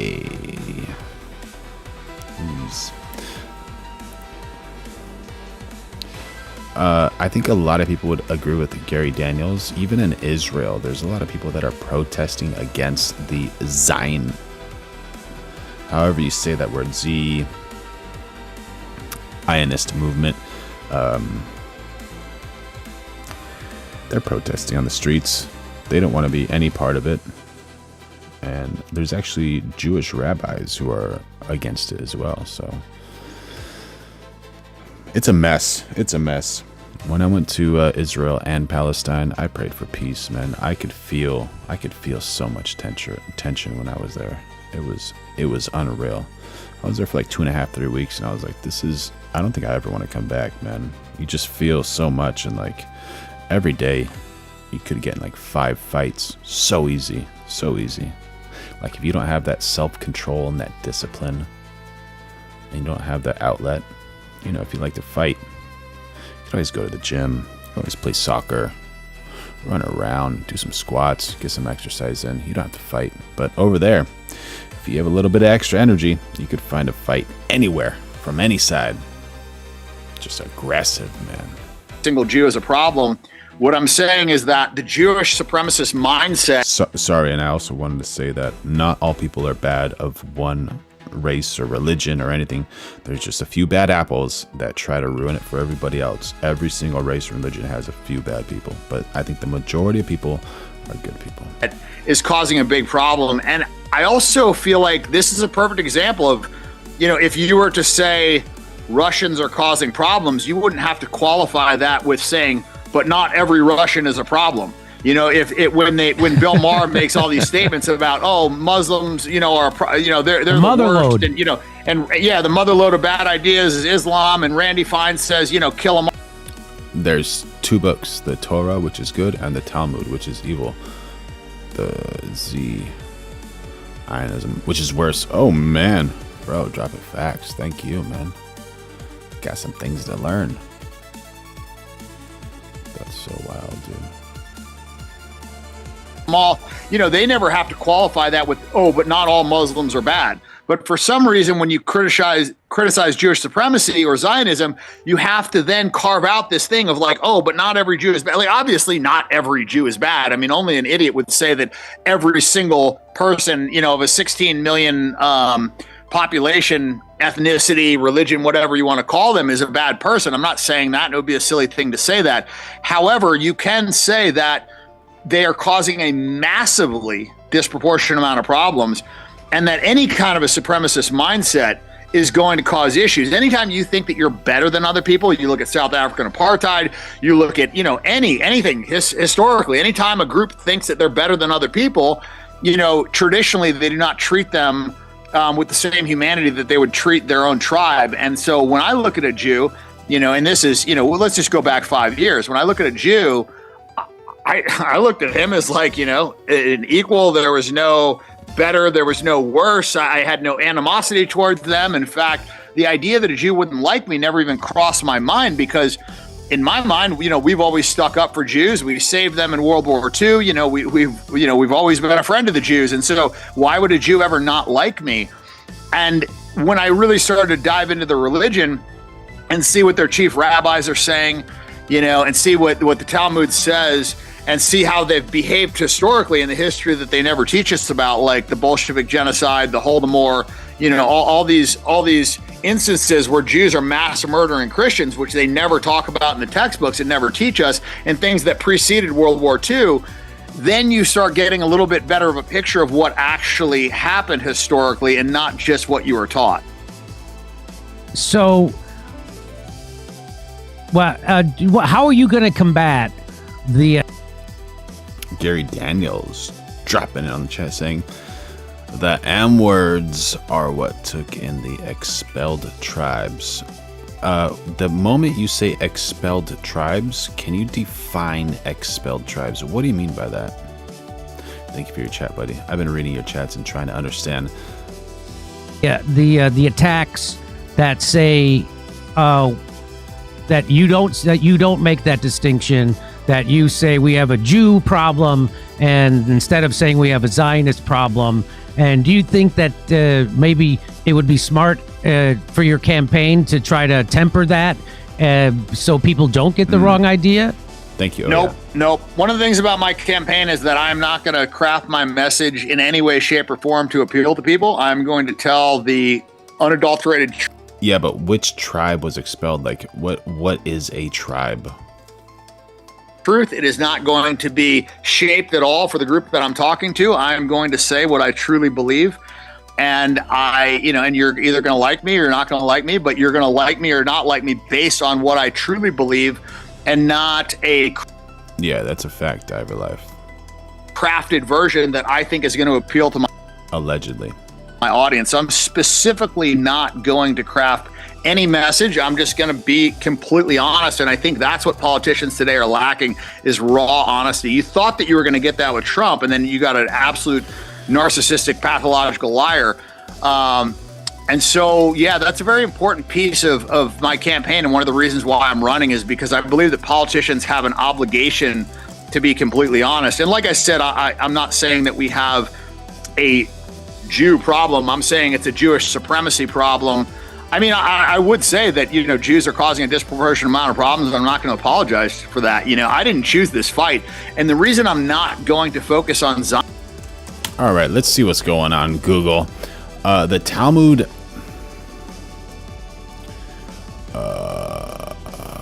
Let me see if I can. Thank you for your support. Veronica, why do you pop up? Thank you for. Every time I do every other one. Okay, there we go. That's Veronica. So make sure you all like, subscribe, turn on those notifications. We're going live every single day of 2026. Become a member. Throw in a super chat.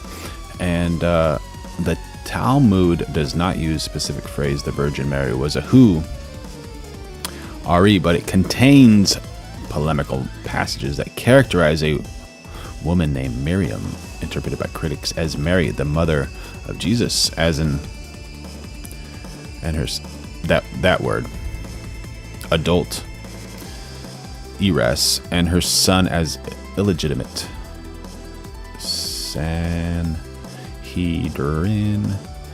106a states, she who was the descendant of princes and governors played the harlot with carpenters.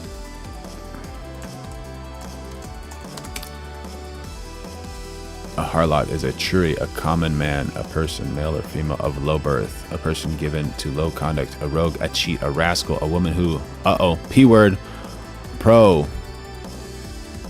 stitutes her body for hire, a pro.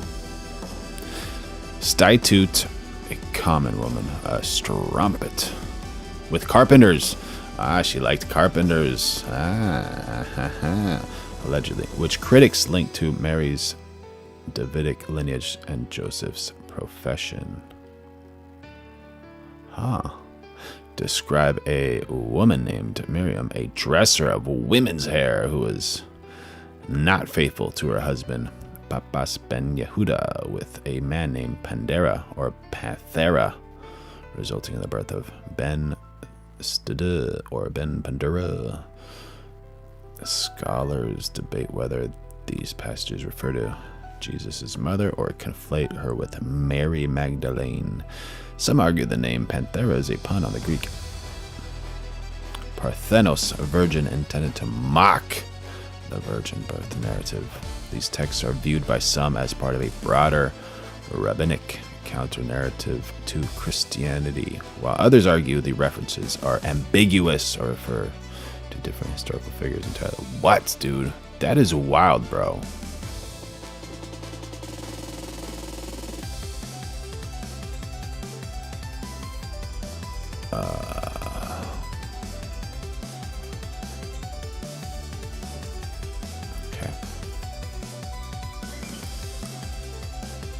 Zionism, because that just focuses on Israel and our support of Israel. And I think this is a much deeper. But just because people are spewing hate doesn't mean you gotta hate them, I guess, right? Deeper rooted issue. I look at it as what's going on also in America, and the fact that homosexuality and transgenderism and all these things are being pushed on us by Matthew Garner. How you doing, brother? By the Jewish media, by Hollywood. Gary Daniels, thank you. The 12 tribes of Israel, which is predominantly Jewish, run by Jews, and that is the message they're pushing on me. That's the message they're pushing on children, and it is kind of, the attack on masculinity. I look at all of this stuff, and it's coming from the Jewish community. This isn't coming from Muslims. It's not coming from Christians. The Talmud has 8 different genders. The Bible has 2. The Quran has 2. So, I don't care about gays, right? I'm not like this homophobic guy. I've always had gay assistants. I've been around gays. I don't mind it at all. My issue is when it's being force-fed to you in a disproportionate amount on every different media platform, and it's being pushed on children, and in every single... Oh. Should we create a poll about that? What about just let them be, man? Let people be natural, No reason to program them to not be able to procreate. Allegedly. That's one of the arguments. Allegedly. What do you think, chat? Movie. You've got some subservient beta male that is, kissing his wife's ass. His wife is usually cheating on him. He's apologizing and trying to win her back. And they're basically attacking the white Christian man, if you want to, really just break it down to brass tacks. And so I didn't choose this fight. I'm not like a white nationalist. I'm not a white supremacist or anything like that. But I'm also part white, and I am, I consider myself a masculine man. I'm, traditional. And so they're basically attacking everything that I am, and it's totally unprovoked. And that's my big issue. And I think just saying Zionist focuses on Israel. And to me, Israel is a manifestation of that religion. It is the purest form of Jewish supremacy, but I don't think it just stops there. So I look at it that Zionists hijack the Jewish religion, because if you talk to some of the most conservative Hasidic Jews, they think that the state of Israel is a blaspheme against God, and that they're not supposed to have a state of Israel until the Savior comes back. And so you know about that, right? Yes, no, that's completely correct. But what I'm saying is, like, before Israel's inception, you had Jewish terrorists over. Joe Time 777 saying America first. Yeah, buddy, America first. That's right, dude. 100%. Thank you for the chat, buddy. Over there, the Irgun, the Haganah, the Stern Gang, they blew up the King David Hotel. They were murdering British people. You had, like I said, the Bolshevik genocide. You had the Holodomor. You had Jews literally targeting and killing Christians. I mean, they burnt down over 40,000 churches in Russia, which was a predominantly Christian country, right? And this was an absolute Jewish leadership. Putin said that. Hitler said that. Alexander Solzhenitsyn said that. Churchill said that. In Zionism versus Bolshevism, the struggle for the Jewish soul, he specifically said that the Bolshevik leadership was predominantly Jewish. And so this is Jews targeting and killing Christians, and this is before Israel's inception. So once again, I'm saying Jews have been targeting Christians before Israel was formed. And so I don't like to just focus on Zionism, because that focuses more on... Oh, the USS Liberty was an accident, allegedly, right? Accidento. Israel, which I'm not saying is not a problem. I'm just saying I think the problem is a little bit more deep-rooted, and I also see it in the United States as well. Frodo saying he hates the J-word supremacy but advocates for C-word supremacy. How is that any different from I-word supremacy? Are you talking about this gentleman with the beard? And you see that, why would they spit on Christians? And why is that part of their culture? That's not a Zionist ideology. That is a Jewish, looking at Christians as being idol worshipers. And that didn't just happen in the last 100 years. They believe that. I mean, that's the fundamental difference. And look, people can have different religious beliefs. That's fine. But don't pretend to be my friend. Don't pretend to be my ally and then secretly hate me. That's my issue. Because Muslims don't secretly hate Christians. Muslims revere Christ. They look at him as a great prophet. They think... Ozzy Bogantek says there's a lot worse than that in the Talmud, like I said, it's the leading rabbis put in there over time, and it goes back a long time. And some of it is very disgusting. Don't doubt it. Don't doubt it. Did you actually read it, or did you just read excerpts of it, or study it? Interesting. Think that he's going to come back and save the world, and they believe that the Virgin Mary was a virgin. So, you know, if you look at how that religion looks at Christians, they also have preserved all the Christian churches. You know, they have a Christian population, a lot of those Muslim countries, and they've always treated me with a ton of respect, a lot more respect than I would get in Israel. So that's one of the reasons why. Rudy Armenta jumping in on the chat saying, Obama paid Iran to keep the WR funded. Why I don't like to just only say Zionist. And I know that that's like a safer word and what everybody wants to, have you do. But I think that kind of doesn't really focus on the entirety of the issue, which is that the Jewish religion does not like Christians deep down. So, is that accurate, chat? What do you think? Well, let me give you get your response to this. So, Jewish people make up approximately 0.2% of the world's population, and the reason why. Diver Life says M and C have lived together peacefully together for centuries. Examples? It's different than other generalizations is the Jewish question. First, what do we do with the Jews? Now phrased after 1948 as, what do we do with those Jews over there and the ones over here who support that place? Anti-Zionism is the new Jewish question, which is 5,000 years old with a new coat of paint. How do you push back on that? Push back and... Yeah, Ozzy. I've heard about that. I've heard about it. I haven't done too much research into it. What sense? Like they're saying that they've been constantly persecuted? Because I also don't believe that narrative either. I look at what they've been doing today. Captain Blackbird has joined the chat. There you go, buddy. How you doing? They've been trying to paint themselves as victims in this whole but October 7th and they tried to genocide the Jewish people, and it's just bullshit. They killed maybe 1,000 people, and Israel allowed that to happen. They also employed the Hannibal Directive, where they killed their own citizens to pump the numbers up. They were shelling kibbutzes with the tanks. They were shooting cars with Apache helicopters, Hellfire missiles. And so, and they took 6 hours to respond in a place the size of the state of New Jersey. It's just nonsense. This is the most heavily surveilled region. They allowed that attack to happen. They've been... Karen Hammer says, Iran's winning, lol. Do you have data to support that claim? Would like to know about it. Funding Hamas. This whole thing was orchestrated so that they could steal that land and finally get the Greater Israel Project, which they're clearly pushing for today, which is why they keep shelling Lebanon and they refuse to, honor any. Rudy Armenta says communism is the super L.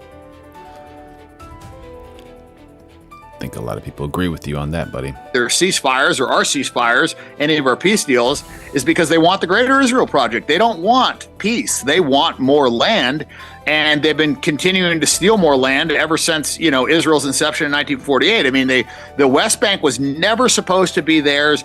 Hamas has never been in the West Bank, and yet they steal.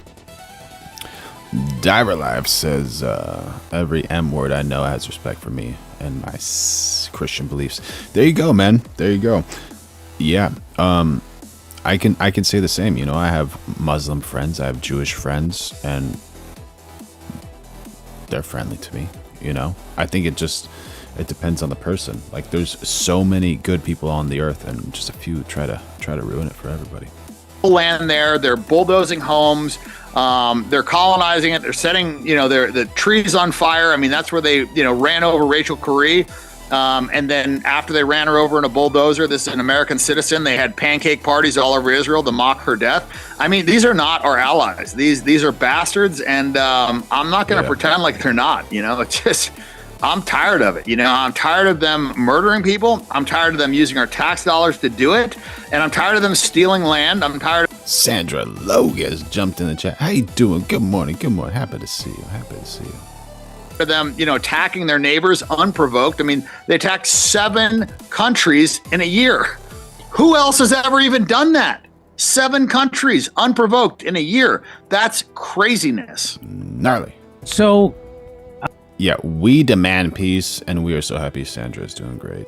I've said, Enzo, how you doing, buddy? Before, to speak to your point. So they did a survey, Penn State University, in collaboration with the Israeli polling firm. They did a survey, and in March of 25, among 1,005 Jewish Israeli respondents, nationally representative sample of Jewish Israeli internet users. It was published by Haaretz in late May 25, and the key match is, so what it We got Glenn Sharp supporting the IDF, saying, IDF, finish the job. If you, Dan. Crying, laughing. What they found out was that... Make sure y'all like, subscribe, turn on those notifications. We're going live every single day of 2026. Become a member. Throw in a super chat if you want. We're trying to find the truth, and we're developing the best community on the internet. 82% support forced expulsion, transfer of Palestinians from Gaza. 56% support expulsion of Arab/Israeli citizens of Israel. And 65% Oi, oi, how you doing, buddy? believe a modern-day Amalek exists, with a high percentage seeing the biblical annihilation command as still applicable. So, were you aware of that, and how do you respond when you hear that? Yeah, I mean, they've done studies, and the majority of Israelis also believe that they're operating in apartheid. I mean, this is not just an Israeli government problem. This is like the citizens believe in this stuff. The citizens set up observation nests to watch the shelling of Gaza. It's a sick society, and it's a society that believes in Jewish supremacy. Gary Daniels jumping in on the chat saying, almost learn the details of different type of Jewish practices. The different details. What should we look for? What do you think is best? And so, yeah, I mean, you're seeing it in 4K. I mean, these people are specific. I mean, look, I was in the military. I went through some sniper training. You do not pull the trigger when you are sniping with an optic until you have a very clear view of your target. You know exactly what the bullet's going to hit, and you know it's behind the target. They're shooting children in the head. That's not an accident. When you're a sniper, you don't accidentally shoot a child in the head. You don't accidentally shoot a child in the heart. Like, that's not something that's like, oh, whoops, we just shot a kid. Like, this is not machine gun fire. This is from a sniper rifle, one shot to the head. And when you look through a high power optic, you know exactly what is on the other end of that, the receiving end of that rifle. And so this is something where it's just very clear. These aren't one-off incidences. I could rattle off, Hind Rajab. I could talk to you, for hours about all the atrocities they've committed. I mean, Hind Rajab, I mean, they shot her car. She was on the phone with paramedics. They shot the paramedics. They killed her whole family. These are unarmed people. This is like a 6 or 8 year old girl. She's in the car. She's on the phone with paramedics. She's crying. They're coming out. They want to save her from the car, and the tank shot it like 370 times, 350 or 370 times. I mean, it's absurd. And, and these are not, like I said, one-off instances. They've done so much horrific stuff over there that they clearly just do not look at these Palestinians or Muslims as humans. I mean, they're training their dogs how to rape prisoners. They were caught gang raping Palestinian Chris Salsa, how you doing, buddy? prisoners on the... Hey, Tenna. The cameras. I mean, you can see it clear as day, and they acquitted everybody. They didn't charge any of them. They became celebrities. They just passed laws saying that, you can kill Muslims, you can get the death penalty for them, but you can't for Jews. I mean, it's like, if this isn't So Hind Rajab was a 5-year-old Palestinian girl who became a global symbol of the civilian toll in Gaza after being extinguished by Israeli Defense Forces on 29th of 2024, January. Trapped in a car with her deceased family in Gaza City. She spent hours on the phone with rescue services before she was extinguished, along with 2 paramedics who attempted to rescue. Oh, that's sad. May her soul rest in peace.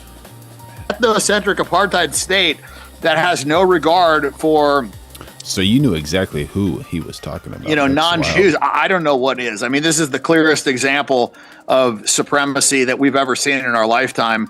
And for some reason, it's supposed to be ignored because they're Jewish, and I'm just not having it. I've heard a lot of people make the argument that, well, look at all the Muslims. They get to have all these countries, the Arabs. That sounds scary. That sounds so scary. Whatever you do, don't listen to Henry Job phone call begging for help. It will infuriate you like nothing else. There we go. Nomad hero. Christ is king.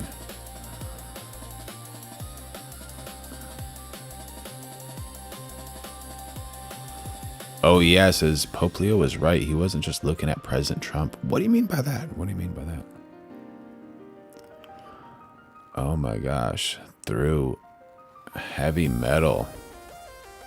The ambulance with the tank. My goodness.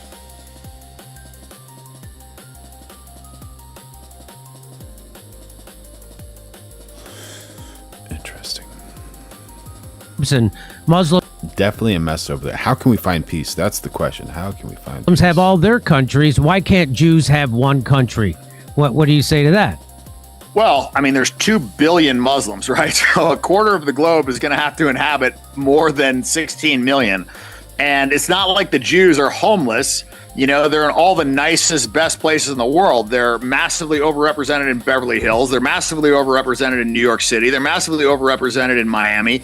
You know, they've been pretty much welcomed around the world prior to this genocide anywhere. I mean, all the nicest European countries. I mean, you know, everywhere that I would travel was disproportionately populated with Jews. I know because I was friends with tons of them. I actually probably had as many Jewish friends as I had Christian friends, which is an... We got Gary Daniels dropping some knowledge in the chat. There we go.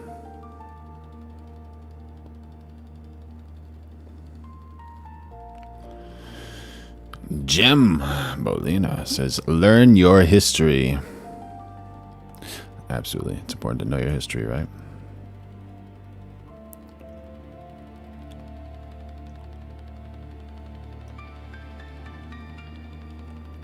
Insane thing considering they're, you know, 0.2% of the population, right? So clearly I didn't have a bias. And, you know, and they're all just happen to be rich guys, right? So it's something that you can't say, oh, well, they're like homeless people, they don't have a land or whatever. Like, not everybody gets their own country that they just get to steal from people. And so when you're a small population, you know, you don't have a right to a country. And you don't have the right to just steal a country from somebody else. So I don't feel bad for them. They're like I think they're over half of the billionaires in America. So it's not like these people are struggling. They're the most privileged class in the entire world. And so this idea of like the struggling victim Jew that needs their own country and needs special laws and all this stuff to protect them, it's just bullshit, you know? And I'm not going to pretend that it's not. Well, you know, I live in Hollywood, and I don't know if you know, but it's run by the Arabs, and yeah, I can tell. I see it in the movies. Every terrorist Arab. So let's talk about. Okay, so I think I covered this topic. I think you got it. I think people know where you stand. Now, the district you're running in, 1337 is I don't know how to say her name, buddy, but it means elite. So it's short for elite. People used to use that for like during video games or certain situations. If you do something absolutely incredible, like, oh my gosh, that was elite. And it's also like hacker terminology, but it's also a good thing. Like part of the page is to make sure that people have like good lives, and the only way you can have a good life is by making great plans. And so the whole ideology behind it was like having a lot of plans or having elite plans. And yeah, Terry knows. Terry, how you doing, buddy? Good to see ya. Haven't seen you in a while. There's not really that many Jewish people that live there, right? So it's kind of crazy how I'm surprised at how it's obvious Randy Fine is Israel first and doesn't really give a shit about the United States at all. And he'll stick it right in your face. He doesn't care unless he's pressed on it and he's trying to trick people. Thank you, buddy. Are you surprised that he's popular in that district? And how hard do you think it will be to unseat him? You know, that's a good question. I really think a lot of this comes down to just money, and they just put a bunch of money behind this guy. And it's really hard for the average guy to compete against that, right? Like when you're spending millions of dollars and you've got people showing up at people's doors, they're running ads, and you're seeing a name, and he's hitched his wagon to Trump, and a lot of people got behind Trump. So his message is, I'm a big Trump supporter, I'm this and I'm that, and I'm super Republican. And one of the problems is I think a lot of the older generation is still kind of like stuck in this like left-right thing of like the people on the right are like, oh, the liberals are the problem and they're idiots and whatever. And then the left is like, oh, it's the white supremacists, it's these neo-Nazis on the right. And you have this like very strict divide where the people on the right just want somebody that's like really, really Republican. And so I think he came in there with those talking points of like, oh, I'm really Republican and and we got to get these Democrats and we got to ship out all these foreigners. And, he just says things that is going to resonate with people. He researches what people care about, what's going to resonate with them, and then he just repeats it. And then when he gets in office, he just sends all their fucking money to Israel and says, go fuck yourself. But then every time he's on TV, he just parrots these talking points that he thinks is going to resonate with him. And that's politics in America, is some asshole saying.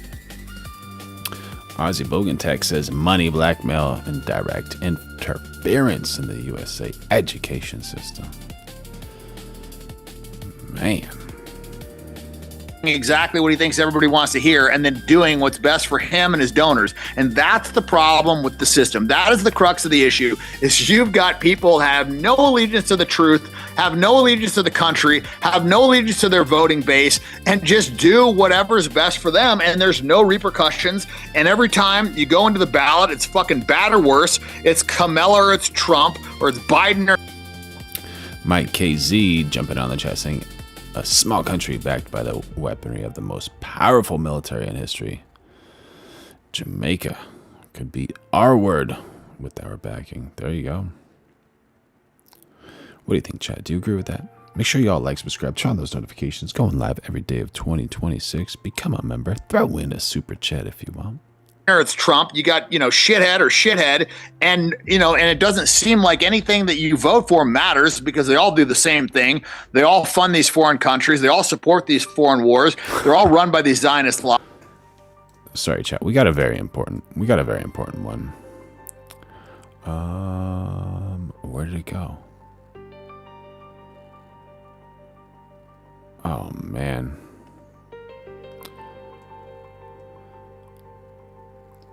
Said something about look at that mullet and that mustache. Lobbies.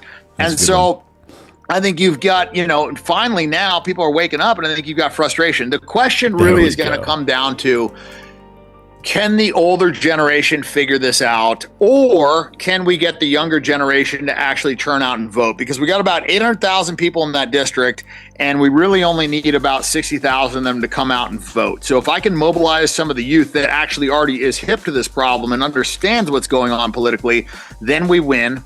If we can knock on enough doors and show these, the older generation that he's, funding, using your tax dollars to fund a foreign country, and meanwhile we've got interstates that are, completely dilapidated and haven't even been repaired, but we're funding a foreign war. I think you just hit them with the facts, and I think they'll understand. The question is going to be, can we raise enough money to knock on the doors and to, explain the situation to the older voters? And that's politics, and so I guess we're going to find out. So we're taught, just like we were taught that Muslims are the enemy of Christians, we're taught that places like China and are horrible, and yet or Saudi Arabia and all these places are horrible. Yet they have things that we can't have. It's like we have the surveillance state here. They're going to turn us onto digital currency. And yet we don't have high-speed rail. We don't have, our cities are crumbling. We have homeless people everywhere. We don't invest in our own country. We can't even get health care. The rest of the Western world, nobody, Trump had that, he had the DoorDash grandma. I don't know if you saw that photo op stunt they did where they had a grandma deliver DoorDash to him and he was bragging about he took the taxes off tips, which was great. I support that. But not one of the reporters there asked Trump, well, don't you think it's horrible that a grandmother has to work a minimum wage delivery job instead of being taken care of like they take care because her husband has cancer and they're afraid to go bankrupt? Nobody else goes bankrupt when they get cancer in the Western world, but except here in the United States. How would you fix? It's absurd. It's absolutely absurd, and I completely agree with you. You know who would disagree with you is Ben Shapiro. He thinks that we need to raise the age of retirement, that people should be working until they're 80. He's such a retard. I find it funny, too, that all these Jews that are pushing us towards these foreign wars never actually sign up themselves. They never sign on the dotted line. If you look at the religion in this country that is the least represented in the military, it is Jews. And so they push us disproportionately for these foreign wars and they never sign up. But to answer your question, I think that we should basically eliminate all taxes on anybody that makes less than 50, maybe 75,000 a year, just 0% tax. I think we should completely eliminate the IRS. I think we should do a flat tax. That's interesting.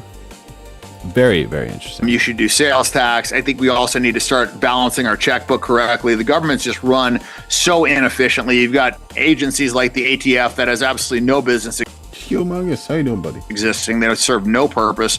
We don't need to regulate tobacco. We don't need to regulate alcohol. It's like, what the fuck are we even talking about here? These are like age-old, agencies that were, maybe valid during the Prohibition or whatever, but we have a bloated government and it just keeps getting bigger and bigger and bigger. And you look around, and to your point, you look at these other countries. Israel has fucking healthcare. You get cancer in Israel, your government's not just going to let you die. But here, people join the military, they go fight, they fight in these foreign wars, and come back, and a lot of them are homeless. They're on the street. If they needed a surgery, they couldn't get it. And it's embarrassing, and it's totally unnecessary. You look at how much money it would cost to give, health care, to solve the homeless problem, all these things. And it's like, it's not a lot of money compared to what we are giving in foreign aid, how much money we're spending. I mean, just look at this war, for instance. I mean, how much money we've already spent. They're trying to raise hundreds of billions of dollars for that. And I think people lose sight of how much money $100 billion is, or hundreds of billions, and what that could do for America. And I think we need to start focusing on our own country before we start shipping a bunch of money out to help foreign countries, especially to fight foreign wars that have no impact whatsoever and don't serve, they never served a threat to the American, people at all. And so, I agree. I think we need to start focusing within. I think we need to fix our own problems, and, we could start at healthcare. So would you be, what do you think of the idea of, so Trump wants to spend $1.5 trillion. Now, what I like to tell people is the difference between $1 million and $1 billion is roughly $1 billion. People have, and so if we don't need to spend $1.5 trillion on our military, we maybe we spend 10 times more than all the 10 countries combined next to us. So if we took that money instead, because all that money does is go into the pockets of weapons manufacturers, and if we took that money instead and told people in the United States, hey, you want a job, we'll give you a job, like FDR did. You want a job, we'll give you a job. And we've got the money. We prove it. We just throw it away on foreign wars that nobody wants. And we give it to weapons manufacturers that nobody wants. And so would you be for something like that? What a statement right there. Iran war could have paid for healthcare for the whole country. So we could, it's like they, half the country can't even afford a $500 emergency. 80% of workers live paycheck to paycheck. Wouldn't you be for actually making America great again?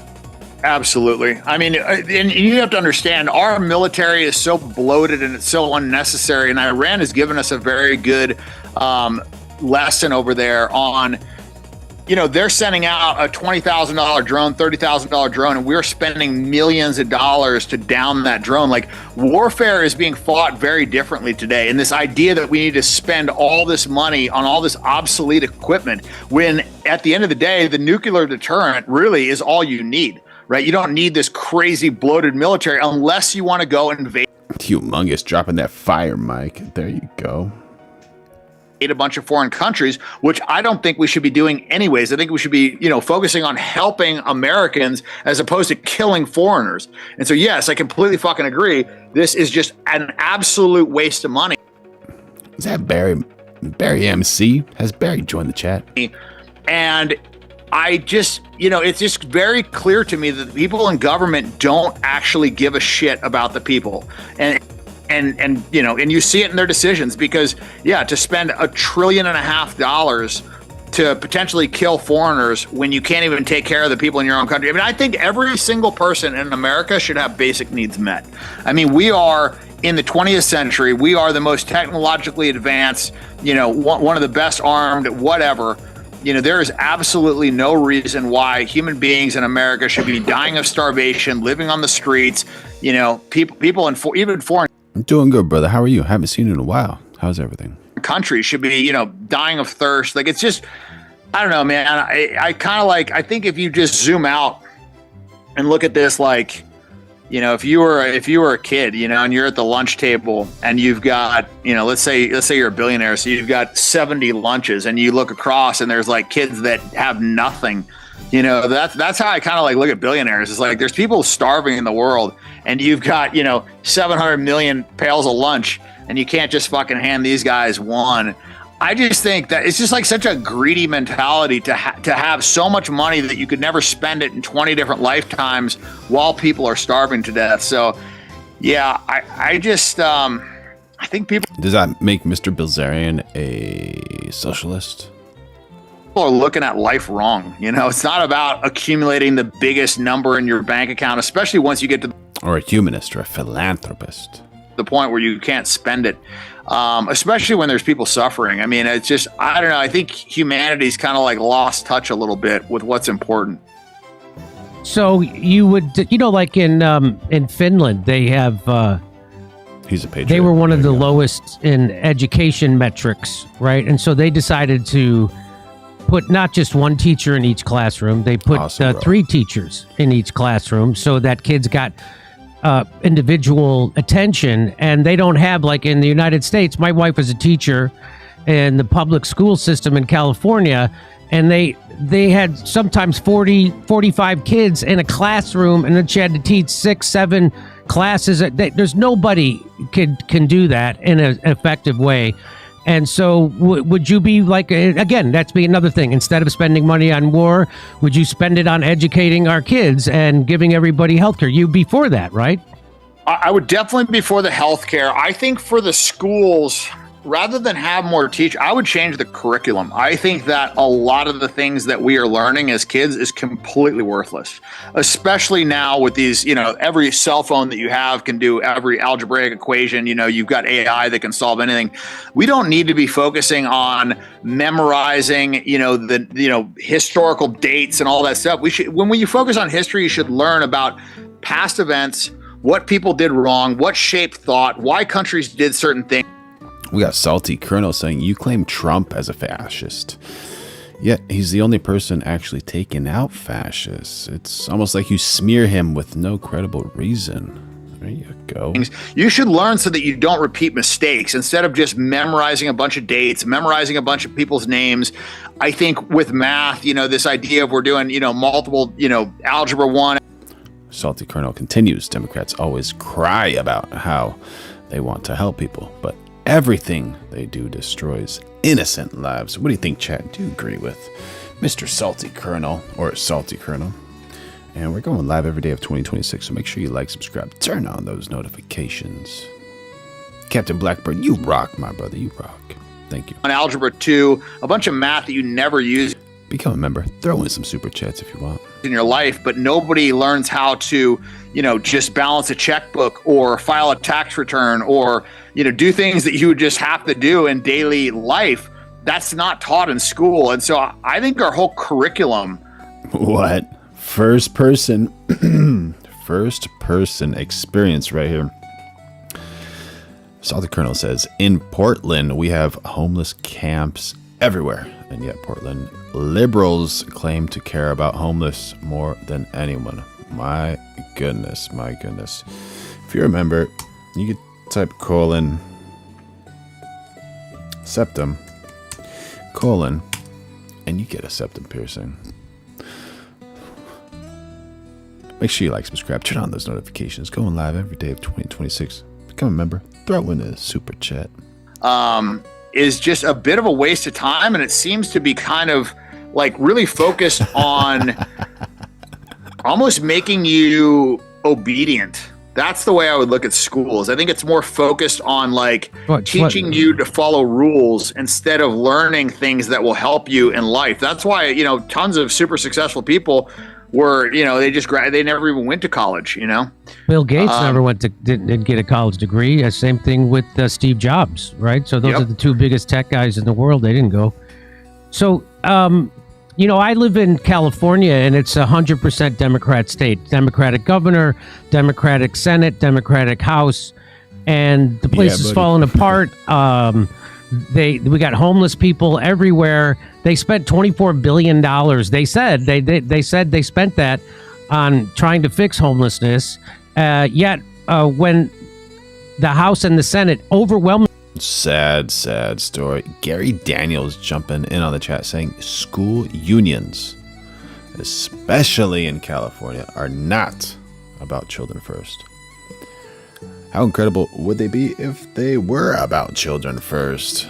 Goodness gracious, man. Yeah, the education system in California needs a lot of improvement if they want to compete with the rest of the world. Unanimously passed a bill to find out how they spent that money.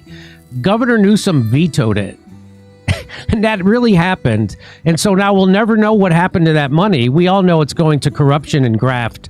And it's going to NGOs, right? And which they're in the business of making sure we have homeless people, because if they cure it. Mike KZ says Tulsa, Oklahoma has a major homeless problem. Must be all the Dems in Oklahoma. Am I right? I don't know. I have no idea. You know what? It could be some type of fraud that's happening with politicians becoming very successful, making a lot of money off of the homeless crisis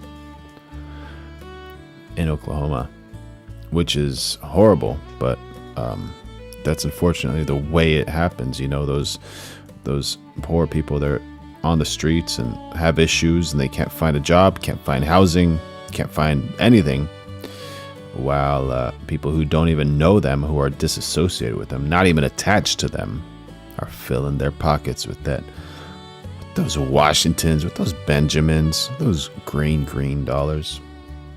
Goodness gracious. How can that be changed, though? Like, how can that actually be changed? That's the great question.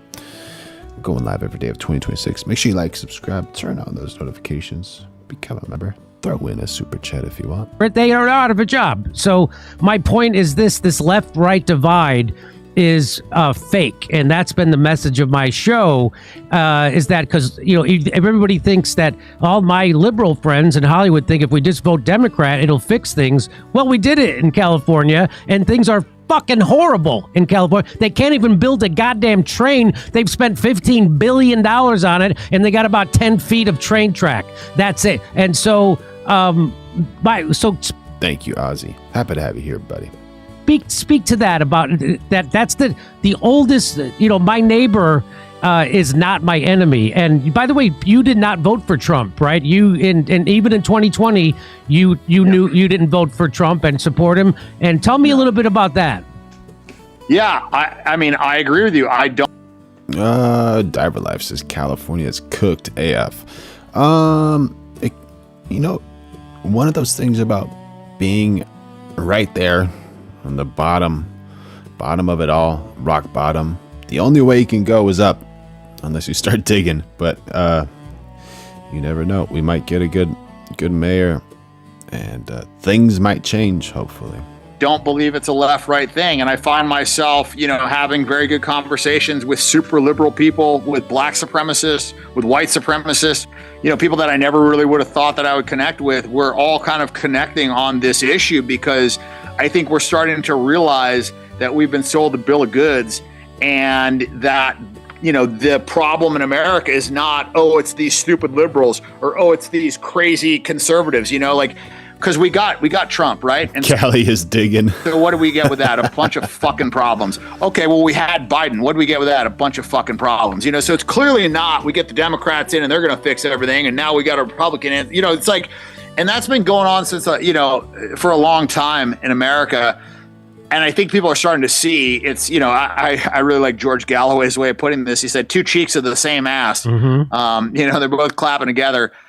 And, it's true, man. It's not a left-right problem. But I think what happened is the media fed the left some pretty crazy talking points and got them pretty radicalized and convinced them that white supremacy was the greatest threat to America, and that these Nazis and, all this stuff, and got them all pumped up. And I think a lot of liberals have a good heart. Like, I really believe, and that's actually why I connected with like Sean King, a guy that I never would have talked to in a million years, who's like the super, like black supremacist, ultra liberal, whatever.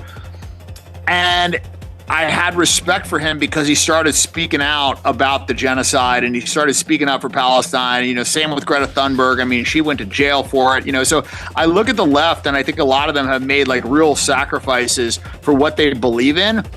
And my thought process, my belief system is that it doesn't matter if you're right or wrong. I judge people on their intentions. So if somebody is doing what they believe is right, even if it's incorrect, I wouldn't negatively judge them for that. Like, as long as they're operating with a pure heart and they're doing what they believe in, we can disagree. They could be wrong, whatever. But I think that that's what matters. And I think in politics, you don't have that at all. You don't have people doing what they believe is right. You have them doing what's best for them and their donors. And so, this is not something where, we're going to vote the Democrats in and they're going to fix this, or we're going to bring in the Republicans and they're going to fix this. They both have problems. They just have different problems, and they both seem to agree on. That's absolutely true. Both parties have so many problems, and it seems like those parties are actually part of the same party. You never know, but allegedly that's the deal. Make sure y'all like, subscribe, turn on those notifications. We're going live every day of 2026. Become a member. Offer a super chat if you want. On the worst issues, which is, hey, let's fund a genocide. Yeah, yes. So what would be your top issue besides Palestine and Israel? What would be your top issue? Well, actually, America first. There we go. Blood Rain 316 saying right wing, left wing, same bird. Same bird. First, let's focus on actually fixing our country. Let's make our government run efficiently. Let's not have it be such a bloated monstrosity.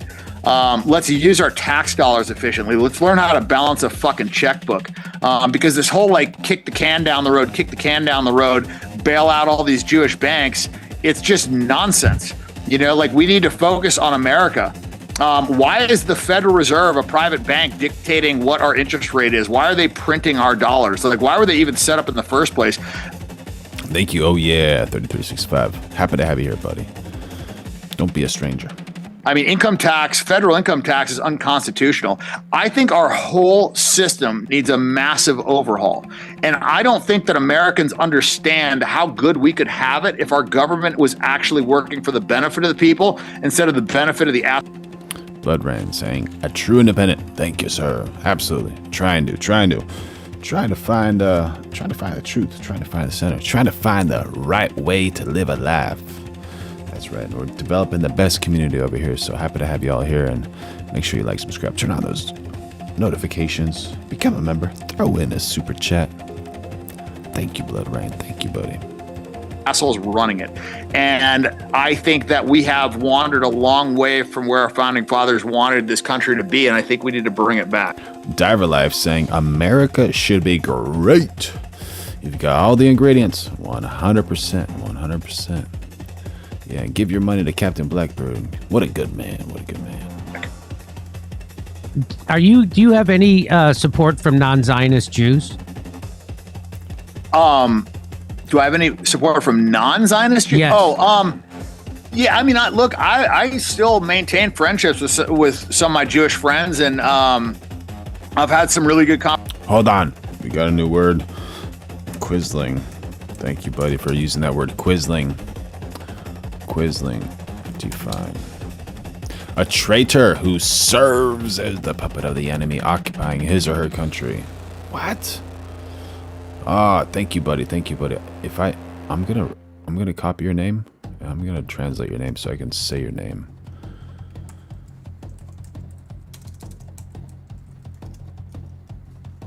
I'm not gonna out you here. Let's see. Conversations, and some of the non-Zionist Jews have come out and they've supported me, and I look at what Dave Smith is doing, and I think he's doing a great job. Norm Finkelstein. There's a lot of these guys that are Jewish that are making extremely good points, and have been some of the pioneers coming out, speaking out against Israel because they were able to do it and not be smeared as an anti-Semite. Thank you, buddy. Happy to have you on board, MySing. MySing 7. Happy to have you on board.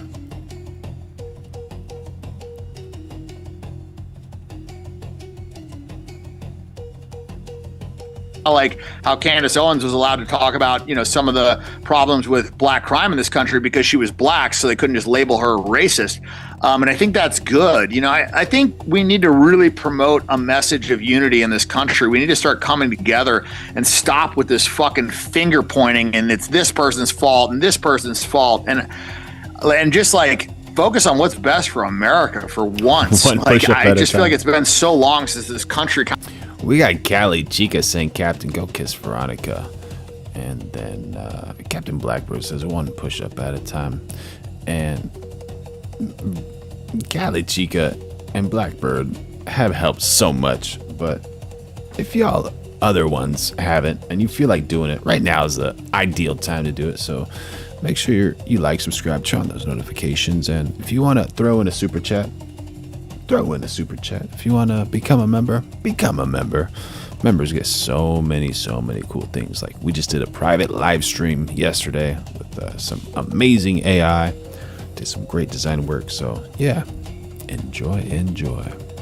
Kind of like came together and had a sense of nationalism and unity instead of everybody just blaming each other. I mean, it seems like we're on the verge of a civil war at this look point. at that. Humongous just dropping one of those. Dan Bilzerian, what are those called? I have no idea. Pinatas. Yeah, bro. W's in the chat for you. What an awesome world's biggest anti-Semite. Here's his website. Thank you so much. It's bilzerianforcongress.com. If you want to support, you want to donate, where is your money coming from? Well, I'm putting some in myself. We did some cool things. We got a question from Random Goon. So Damage Inc., one of our members. Yeah, members. Let's see. Is Veronica gonna pop up? No, she's not. Okay. So Damage Inc. won free design. That's probably too big. Let's not make it bad, right? Yeah, so this is a logo. You can use on a t-shirt or whatever.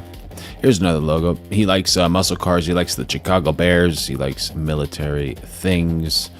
And so, yeah, we designed a few logos from. Got some ornate stuff over here. Down here it says earned, not given. And there's some metal throwers in the background. What else we got? Barry, how you doing, buddy? What I miss? And then we got this thing. Did I ruin something? We got that. Oh, the Browns. What did I say? Oh, that's the reason. Sorry, bro. I don't play American football, bro. Yeah, obviously it's a Browns. The helmet's brownish, dude. That's orange. L's in the chat for this dude, the host. What an idiot. And we got Captain Blackbird, who also won yesterday. And this Fortitudo et Fides. I forgot what that means. I'll tell you guys right now. Fortitudo et Fortes Fides. It's Latin. And that is strength and faith, or courage and loyalty. Dominus Maris, Captain Blackbird. You got this oar back there. You got these peace leaves. You got that blackbird. You got an anchor. You got that crown right there. You got the nautical star. You got the 5 stars, that 5 out of 5. And one of my favorites, again, Fortis et Fidelis. And that means brave and faithful. So this is amazing right here. And then also Cali Chica won as well. And she got some designs. Let's see, where can I find Cali Chica?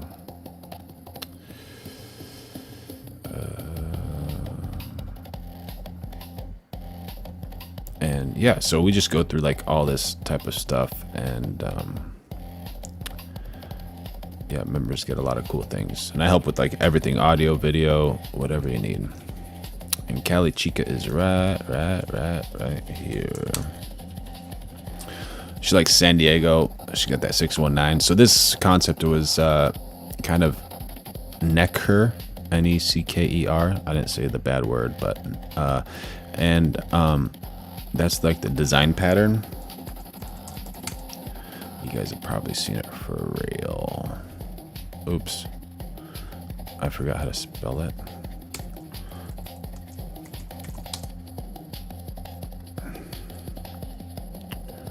Oh my god, dude.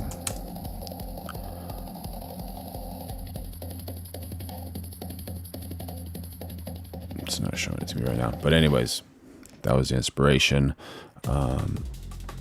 Yeah, these are the logos we made. And she gets to use these wherever she wants. See how ornate it is in there? Nice. Yeah. So we're just like trying to build awesome community over here, and not gatekeeping stuff. Oh, we're just gonna glaze over the missing blue label? Wait, what did I do? I missed something. Yeah. So make sure y'all like, subscribe, turn on those notifications, become a member, throw in a super chat, and yeah, we go over all that stuff. And yeah, we just like award random people, especially the people that kind of like light up the chat and make the chat fun, you know, and you know, not necessarily have to agree with me. Like, I don't agree with every single thing all 3 of those people say, but they're cool people, so yeah.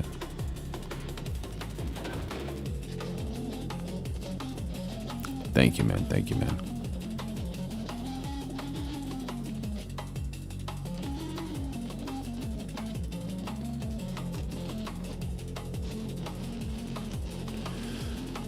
Unity, no matter the diverse. The moderator status, it's missing. Just curious.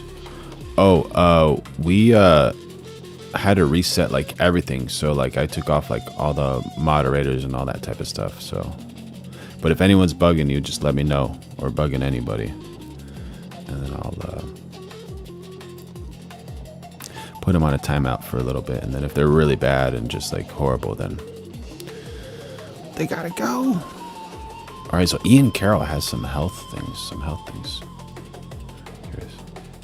What about your original stewed? What do you mean, Tara? And again, how quickly everything could be stripped away from. Thank you, Humongous. You know, all I wanted was my health, and I was just so grateful to be able to think again. So, huge shout out to everything Candace has been doing. When you don't have your health, you don't have anything. And health is all that matters.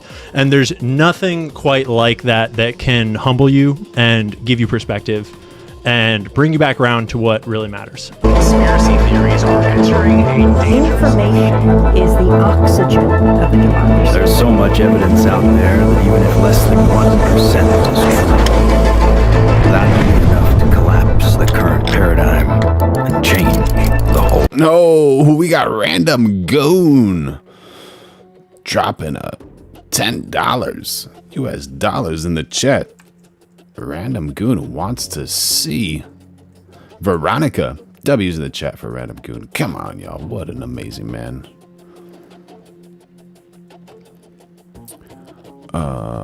Where are you, Veronica? Veronica, can you come say, how are you? No, that's not Veronica. You're trying to bring out the dog. No. Get over here, Veronica. Get over here, Veronica. Thank you for your support. I love you. Wishing you and your family the best. Oh my gosh. Veronica is just an angel. Just an angel. Thank you for your support. I love you. She loves you. She loves you. You're amazing. Everybody loves Random Goon. What a legend. What a legend.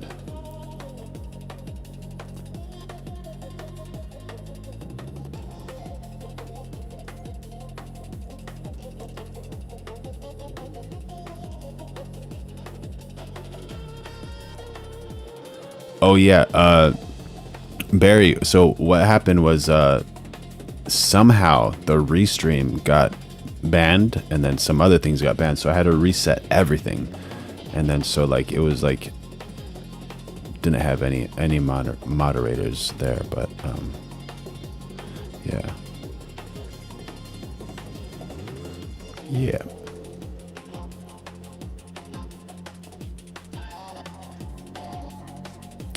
But I love you, Barry. Everybody loves you, buddy.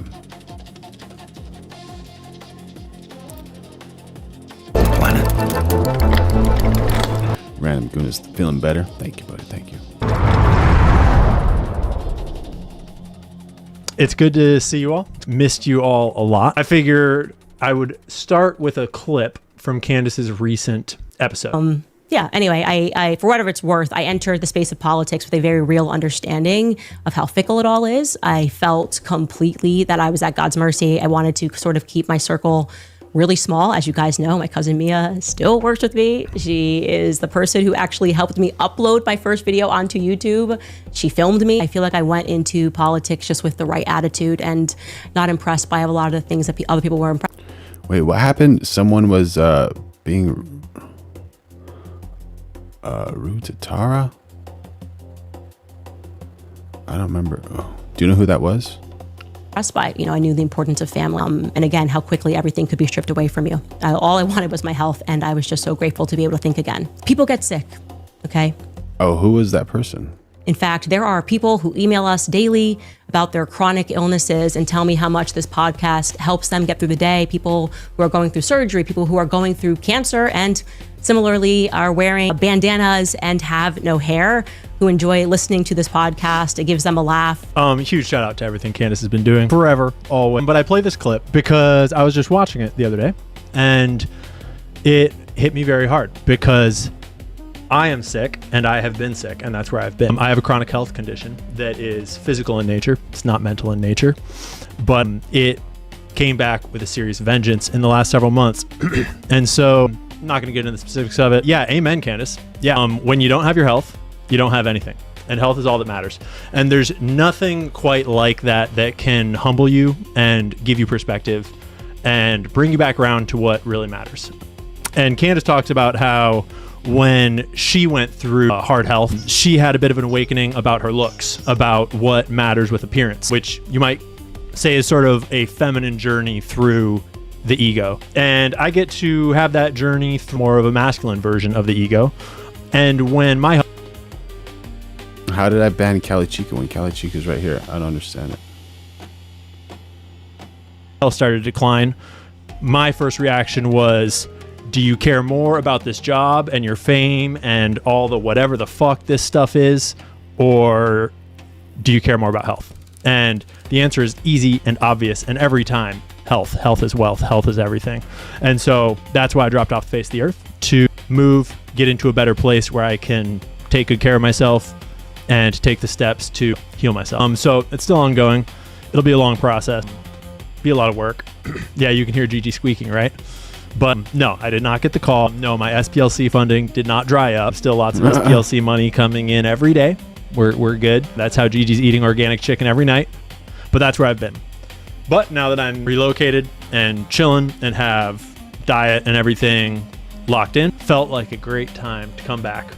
Shout out to all the homies too, by the way. A lot of homies checked in on me, messaged me, looked out for me, just made sure things were good. And it meant a lot. It always means a lot. I've got a lot of great friends in this industry, a lot of great people. It is very encouraging how these days, the alternative media space, full of a lot of shills, full of a lot of people that will take money over truth, that will sell their soul, that will sell their voice, that will sell anything. But there's a lot of people that are legit, that are good, that are regular folks, that are just here to try to find the truth, to try to talk about it, to try to tell jokes, to try to have a good time, to try to be real people. And man, it's just wonderful to be surrounded by them and to have them looking out. So shout out to everybody that reached out. You know who you are. I appreciate you guys.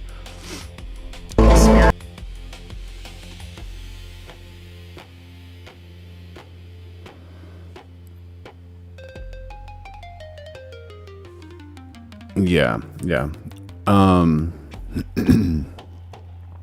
Yeah, I think I did put Callie Chica on a timeout, but she was, I don't know, that's, I think that was just that time when she was going in pretty hard on Tara. You know, it's like, Tara's cool and you're cool, and I don't know, I feel bad whenever, like, people go too hard at people. Like, you could challenge people's opinions or challenge anything, but, like, whenever you, like, go at someone about like physical things or their being or whatever, it's just kind of it's not really that cool, you know. Like, if you make me feel uncomfortable about my ideas or about my thought process, I'm open to it, so I can become smarter, I can learn something. But when you talk about something that's just like how I'm born or something I can't change, it's an ad hominem attack. That's an attack on a person, and that's not really cool. Like, I don't want anyone in here to feel threatened, but threaten all of my ideas about how I'm thinking, for sure, you know. And I'm not saying I'm perfect, but I honestly don't like seeing people get hurt. So, and Tara's always been so nice, you've always been so nice, so I kind of, yeah.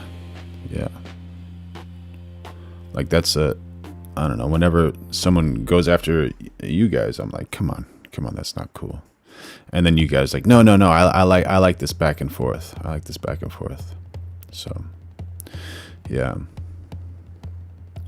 Yeah, Candace and Erica Kirk are doing some wild stuff. Yeah, girls, hug it out. Take it easy. I think there's an overview of this Bay Area bridge takeover, which I wanted to see for a long time. That's right, Barry. That's right. I can't say what you said, but that's right, buddy. We'll take a look here. New video just in of yesterday's illegal sideshow that created a major traffic backup on the Bay Bridge. We just got this into the newsroom. It shows dozens of people on dirt bikes and motorcycles running from police. ABC 7 Eyewitness News reporter Dryden Quigley heard from police on both sides of the Bay today. She's live in the city with the very latest on this. Dryden? Yes, it's rare that we get three She looks chiefs great. in one room, and today we Good outfit. I like that white and tan. Looking good, girl. Looking like a woman. had just that. We had the police. Oh, the internet is so wild, man. The Oakland police chief, the San Francisco police chief, and then also the California Highway Patrol chief. All of them said it was important to get together to emphasize how committed they are to shutting down these takeovers. New video released by Oakland police Monday. Low-key jumping in on the chat saying they don't give constructive criticism. Absolutely, man. Absolutely.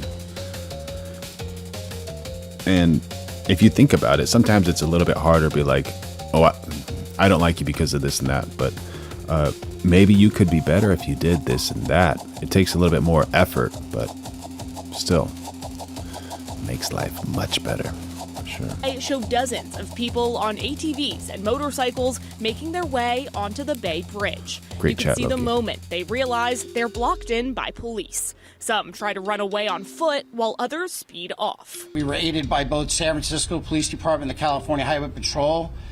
We found a spot, particularly at the bridge at the right time when all of our coordination efforts were in place. 77 ATVs and dirt bikes were confiscated. 9 people were arrested. Watch out. Darling Nikki jumping on the chat. Saying Erica Kirk has done nothing wrong. She's not even allowed to mourn losing the love of her life. Not just the love of her life, but an angel on earth. Maybe one of the best souls the world has ever seen. Maybe she was fine before that, and then once she loses that, dude, like, come on. And then while Candace has made over 50, what? In 6 months of the exploitation of Charlie Kirk's, oh my God, man.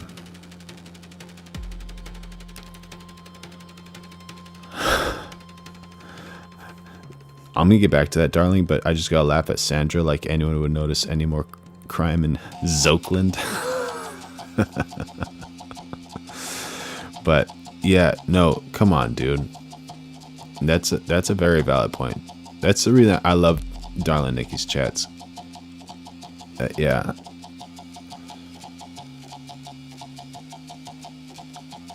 It feels like the whole world lost just so much with that whole situation. So sad. And what's even worse is like, what can we do about it? We can't really do anything about it.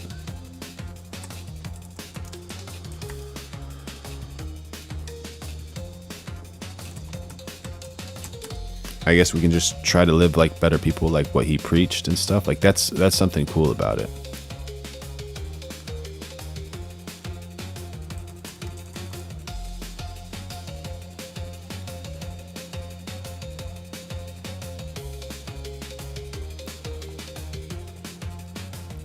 And Darling Nikki always inspires me. Oops.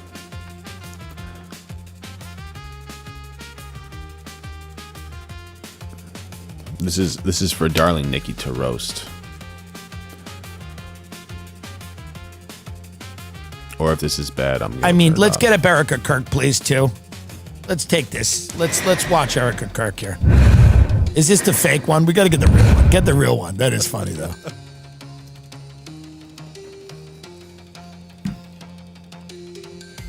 I mean, this woman, just be less famous. There's a very easy answer for whatever this woman's problem is. Be less famous. Yeah, Charlie Kirk was like such a being that you can just watch his clips over and over and over again. They're amazing. Jason Stoneman, how you doing, buddy?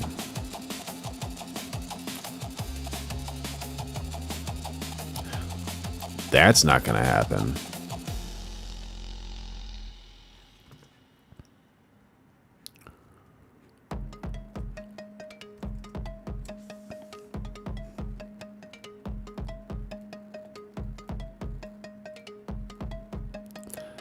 Did you guys hear about Erica Kirk meltdown as shocking footage ties family to Tyler Robinson? I don't know if it's real or not, but Darling Nikki says, I say that about Candace, be less famous, shameless. But you know, Candace has, is it a good one, Hugh, or not? Humongous. Thing about Candace is Candace was Charlie's friend, you know, and like, is she really doing it because she loves and she misses Charlie, or is she doing it for something else? Jason Stauman. Awesome, bro. Thank you. Happy to have you here.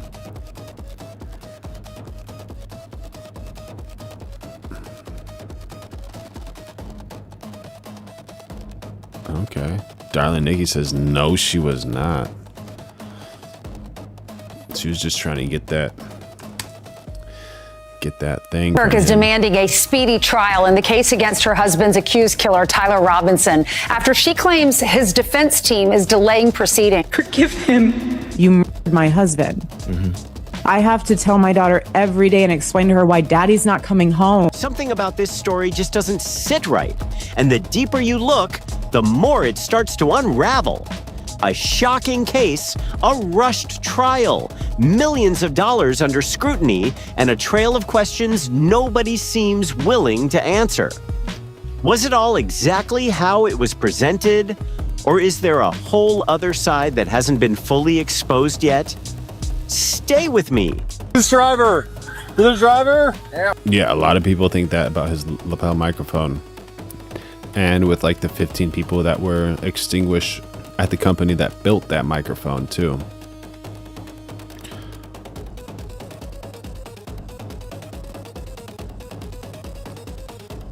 It's a wild one. Make sure you all like, subscribe, turn on those notifications. We're going live every day of 2026. Become a member. Throw in a super chat if you want. Robinson. Can you tell me just really quick what happened? I was coming this way and he's just passing through and he rolled out from here, or no, from there. I think. Do you remember which lane you were in? Wait, is that dude? Is that the Tyler dude? Sandra says the autopsy found the metal fragments. Metal didn't match. Old thrower was terribly inaccurate. And also, if it was that metal, there wouldn't be anything stuck in him, would there? With how big of a thing that was? That gauge? I was in one of those two lanes going this way. I think in the right, in the rightmost lane coming this way. Because what's coming next might completely change how you see everything. The defense team keeps dragging things out day after day, and it's getting harder to ignore. Every time it... Yeah, Diver Life says 308 goes straight through. It went through like a huge... like reindeer or deer or whatever it's called, but like a big one, like without any hesitation. And the tightness of those muscles are much bigger than a weak human, you know, like I'm not saying he was weak, but humans are weak compared to those. They have thick skin and muscles and all that type of stuff. And it depends on the grain. Yeah.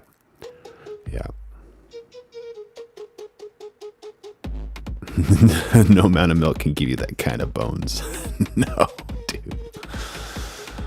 Oh my God. It seems like things might move forward. Something new pops up with Erica Kirk, keeping the spotlight locked in. Now the latest situation making noise is this video showing Erica and her mother, Lori, celebrating with a man who looks almost identical to Tyler Robinson, the same man accused of taking Charlie Kirk out. User TT has joined the chat. How you doing, buddy? Good to see you. Good to see you.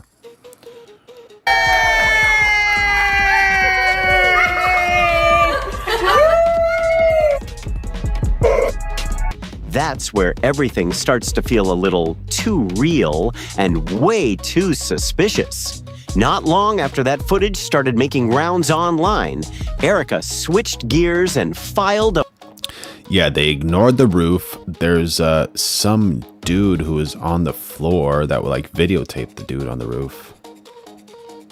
Sandra says the coroner's report is still available. Motion pushing for a speedy trial against Tyler. But wait a second, just days after everything went down, didn't Erica publicly say she forgave Tyler? That's where people start raising eyebrows. If she already forgave him, why rush the process now like this? And it doesn't stop there. She's also been straight up ignoring her husband's request to audit TPUSA finances, which is adding even more tension to the situation. Short little thing. Where? Let's see if this mortician can tell us. Thank you for your support. I love... That's what you get if you become a member Like, subscribe, turn on those notifications, become a member, throw in a super chat. It all helps the page. And we all love you. Get in the middle of the frame. Let's see what's going on. Here's the exit wound. That's the question blowing up online about Charlie Kirk's assassination, and the real answer. Has Tyler and fam claimed innocence? I heard last that Tyler is not talking at all. Like, zero. I'm not saying I didn't do it, not saying I did do it. One of those types of things.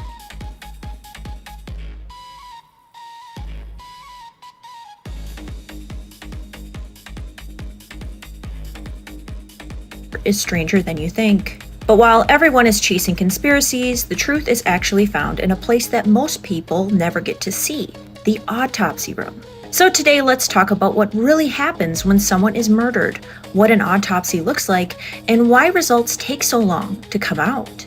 Because trust me, there's a process. And it's not as quick or clean as the internet wants it to be. When Kirk was shot in the neck, people online immediately noticed there was no exit wound. Cue the conspiracy theories. Oi oi. Says in cases like this, no one pleads the G word. The G word. Reason being? The files went all the way back to Bush Sr. Are you talking about Island Man files? I mean, I love a good conspiracy. Oh my gosh, did you send a super chat? I'm so sorry. If I missed it, I'm so sorry. Where is it? Darling Nikki, how could I miss it? Here, I know how to find it.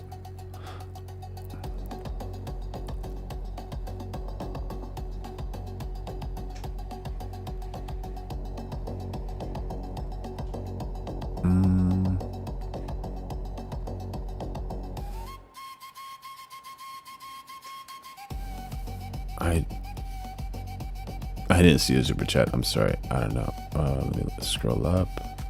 It's not showing up. Are you talking about the other super chat you did on the other stream?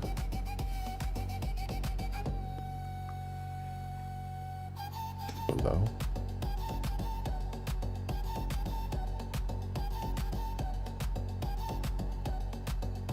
Oh, I thought you said below. I didn't see it.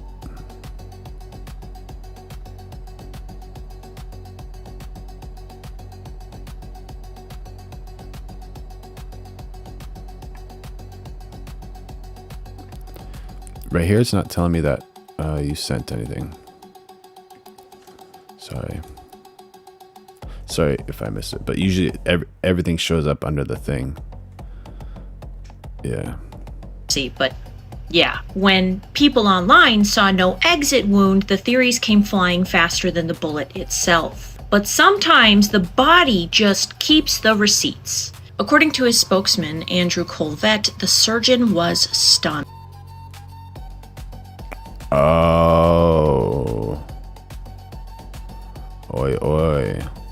Are they connected somehow? Oh my goodness. That bullet should have been a through and through. Instead, the coroner found it lodged just beneath the skin. So yes, there was no... Lodged just beneath the skin. If that's accurate, that means that there would have to be so many ricochets. So many ricochets. That would be wild. Exit wound. Not because of a cover-up, but because the bullet simply never exited. And in a bizarre twist, that probably saved lives. If something was stuck in there, is it possible to be that lavalier thing? Because that probably doesn't have that much force. You never know. It could have hit staff, crowd, behind the tent, behind Charlie Kirk. That's ballistics for you. Unpredictable mess.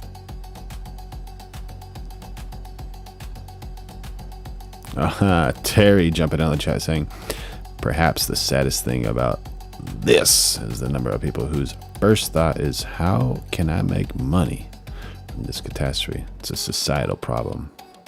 Yeah. Oh, there you go, Darling Nikki. There's your super chat, girl. Finally comes in. Darling Nikki with the super chat. Thank you so much for your $2 super chat, girl. You're awesome.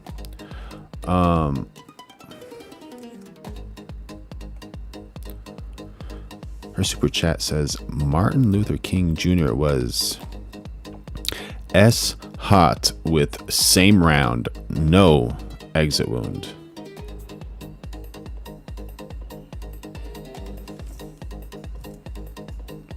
Okay. Yeah, W's in the chat for Darling Nikki. What in the world? Do we need to get like Veronica's brother for Darling Nikki or what? Do I need to figure that out? No worries. You don't need to type fast, girl. Relax. Or guy. I don't know. Are you a guy or a girl? But here's Veronica, because Veronica loves everybody. Thank you for your support. I love you. Wishing you and your family the best. Cool. Welcome to the chat. Welcome to my 20% of female viewership. The last time I checked. Let's see it.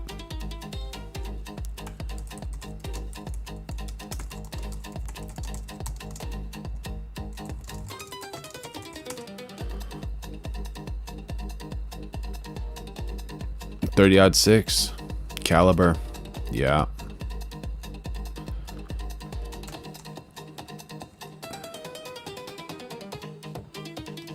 That's weird.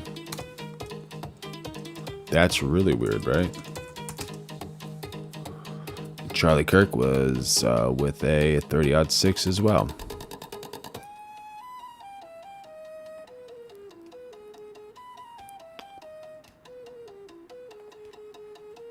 That's super weird. But what's the relation? Oh, no exit wound?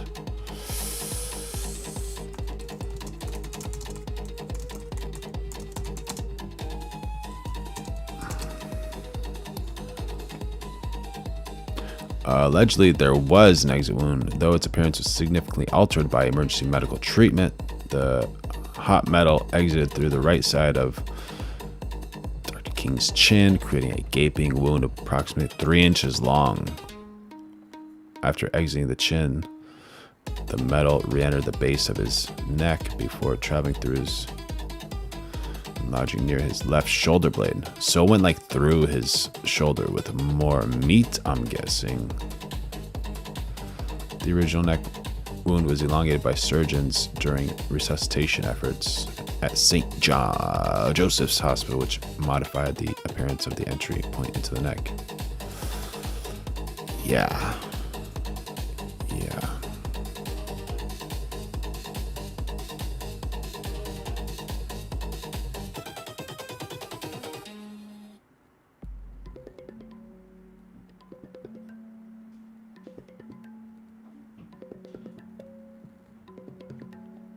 Messy and often surprising. Now, why does this sound familiar? Because this isn't the first time a missing wound or an unexpected bullet Thank you, Darling Nikki. Happy to have you on board. path has launched 1,000 conspiracy theories. Think about JFK. Half a century later, people are still dissecting the Zapruder film frame by frame, arguing over whether there was one bullet, two bullets, or a cover-up. The head wound, the Mr. Singh saying, I think Trump is a great businessman. I believe he is the greatest president in American history. MAGA, MAGA, MAGA, MAGA, MAGA. We got to throw some MAGAs in the chat for that. You know, some Trumps, some goats. We'll do it all. You get some of those whenever you become a member. It's amazing. My goodness. We're developing the best community here. Trying to find the truth. the angles, the magic Oh, here. Yeah. Did the driver do it? With a fish-filled skin bullet or whatever? Whatever it's called. bullet. That confusion lives on because what we see on film doesn't always match what the body shows Nice, on the Santa. table. Or look at Tupac. His autopsy photo became infamous online because people swore it was fake. Why? Because they didn't want to believe he actually died. Random Goon 314 says, in from New York City, something massive changed with how people perceive Trump after that elevator. What happened with the elevator? What did I miss? And the wounds didn't look like how the internet expected them to look. So suddenly it turned into Tupac faked his death. Tupac's living in Cuba. Sound familiar? The Charlie Kirk exit wound rumor is just the latest in a long line of cases where what the public sees doesn't match what forensic science later confirms. And every single time, conspiracy theories fill that gap. Now I get it. We live in a Are you talking about the escalator with the Simpsons situation? world where we've all seen things online that we can't unsee. And this case was no different. It's not every day a public figure collapses on camera in front of the world. And when that happens, people want answers. They don't always trust the media. They start looking at blurry screenshots, asking why things don't look the way that they expected them to, and suddenly there's 1,000 different theories. And honestly, that's human nature. Are they going to show it again here? I don't want to watch it either. Here's the thing. All right, don't look at the bottom of the screen.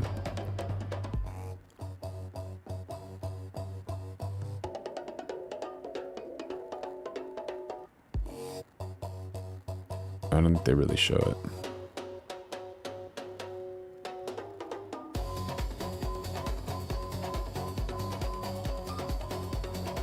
What looks like a mystery to the internet is just a Tuesday to a medical examiner. Which brings us to the autopsy. Had lots of questions about the autopsy. And here's something most people don't. Yeah, she's fake. You can see her eyebrows. She's for sure fake. Fake blonde. know. If there's a video of the death, the autopsy team the roots still has to watch it. Even if it's obvious, they need to compare what's on the tape with what they see on the table. That's part of making sure the cause and manner of death are accurate and defensible. So here's the step-by-step. 1, they do an external examination. They photograph the body, document every wound, bruise, tattoo, scar. If there's a gunshot wound, they measure it, note any powder burns, stippling, entrance versus exit, if there is one. 2, evidence collection. Clothing is bagged, projectiles are recovered, fingernail scrapings, swabs, you name it.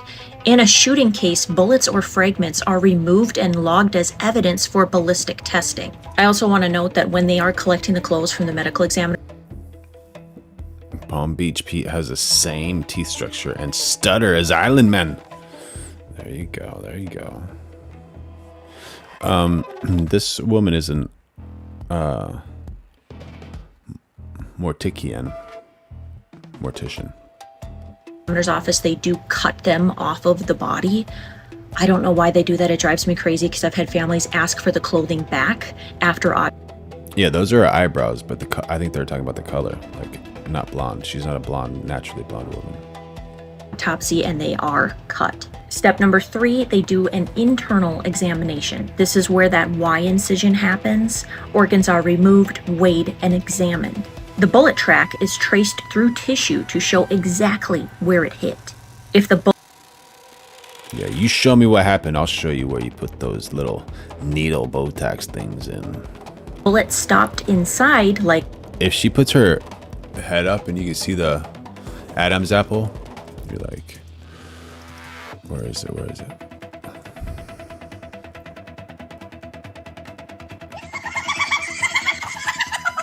You got the dog up there. You see that Adam's apple right there? You see that Adam's apple in that woman, then Thank you for your support. oh, I love you. you love everybody. Thank you. Then for sure, it's a dude, or possibly, most likely. in a dude. Kirk's case, it's recovered and preserved for evidence. And then step number 4, they do toxicology samples. Blood, urine, vitreous fluid from the eyes, tissue samples. Even when death is obvious from a gunshot, toxicology is required. That's actually the part that takes the longest for us to get the autopsy results back. So let's pause. What is toxicology? It's basically the science of testing what substances were in the body. Alcohol, drugs, medications, poisons. It matters because even if someone is killed by a gunshot, substances in their system can change how the case is interpreted legally or medically. Sometimes you think it's a straightforward case, and then toxicology reveals something unexpected. Think of it as a death cocktail menu, and trust me, nobody wants to order off of it. And step number 5 is review of outside evidence. That includes medical records, police reports, and yes, the video footage. All of it helps piece together a full picture. Now, here's the part that frustrates the public and the media, I'm sure. Speed. The autopsy itself might only take a few hours, but the report, that takes weeks. So why? Toxicology. The big delay. 4 to 6 weeks to get those results back is normal. Now, there might be backlogs. Many medical examiners' offices are understaffed. They process orders in the order they receive them. Utah has been criticized before for slow turnaround times. Or a legal review. Sometimes reports are held back if releasing them could interfere with a criminal trial, so we might not get these results right away. So even though the family might get preliminary findings right away, the final report is rarely public for a month or 2. And I looked it up, and the state of Utah state law requires the Office of the Medical Examiner to provide a full report, but it doesn't say how fast. Delays are normal. That means the Kirk family might already have some answers, but the public, we're waiting. And that's a standard. So where does that leave us? Charlie Kirk's death was shocking, and watching it play out on video only adds to the public's unease. But the missing exit wound isn't a cover-up. It was just how the bullet behaved. And as for the rest, that will come from the autopsy once the science is finished. That's the thing about working with the dead. They don't lie. The evidence is there, but you have to give it time to be uncovered. The internet loves conspiracies, but at the end of the day, rumors decay. Science sticks around. So yes, ask questions, be curious, but also understand that in cases like this, the answers don't come from Twitter threads. They come from the autopsy table. Personally, I will be interested to see the trajectory path. This seems more interesting to me. No, dude, not that one. Come on.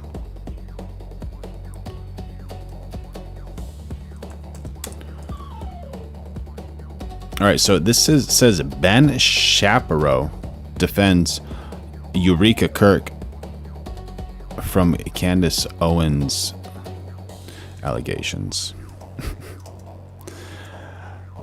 What in the world? What in the world? What in the world? Veronica, are you going to do something? No, okay. Just curious. But Ben Shapiro defends Erica Kirk.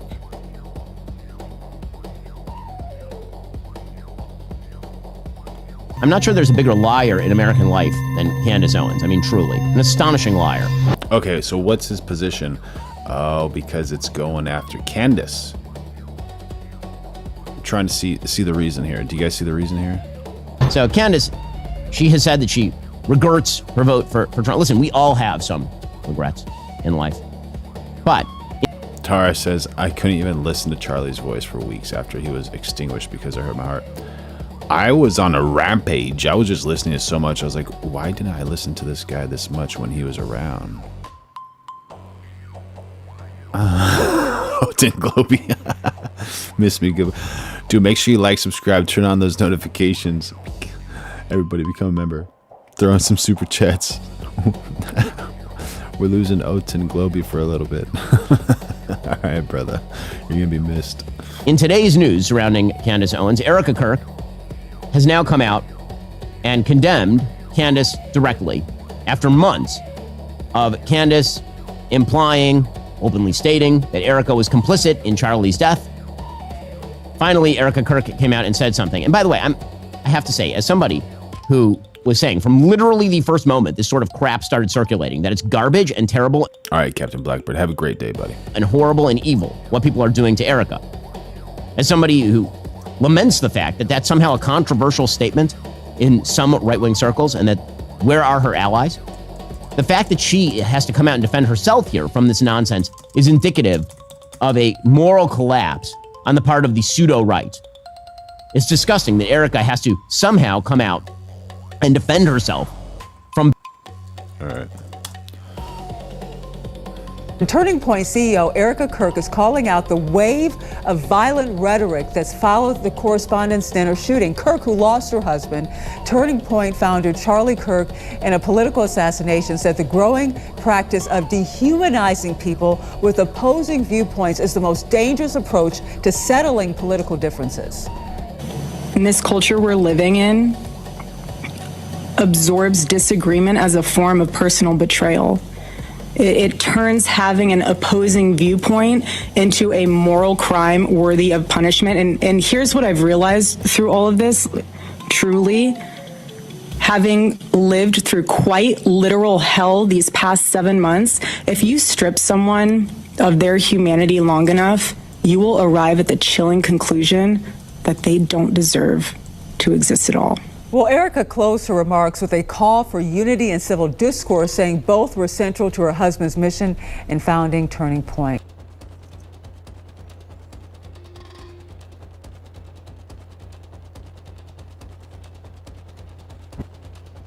The Russians got a hold of my mom and said to make sure Nick doesn't come poking around our fraud. Because 1/3 of the hospices in America are in LA County. 1/3 of the hospices in America are in LA County? I believe so, yeah. 10 to 89 hospices in one building. So basically their identity's stolen. They need a surgery. They can't get a surgery because they'll be denied. How many people have died because of this? I imagine a lot of people get to the doctors and they're like, wait, I had no idea it was on hospice. Let's move into California. California fraud is so massive, and there's so many different things to look at. When you look at the fraud that's taking place in California, you have Medi-Cal fraud, which is their Medicaid.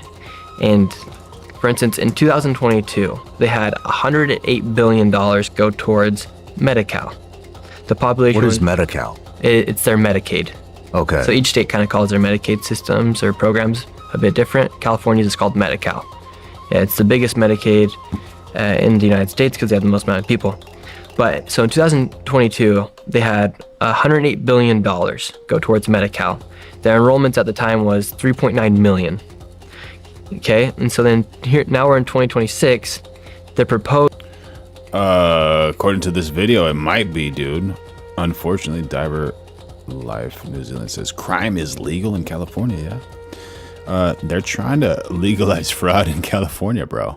That's what they're doing. Budget for Medi-Cal is now unfortunately 22 million in their enrollments. Oh, actually, Xendu 76.1 has something else to say, saying, oh, that guy is just a liar. Please let me know what you're talking about. Make sure y'all like, subscribe, turn on those notifications. Going live every day of 2026.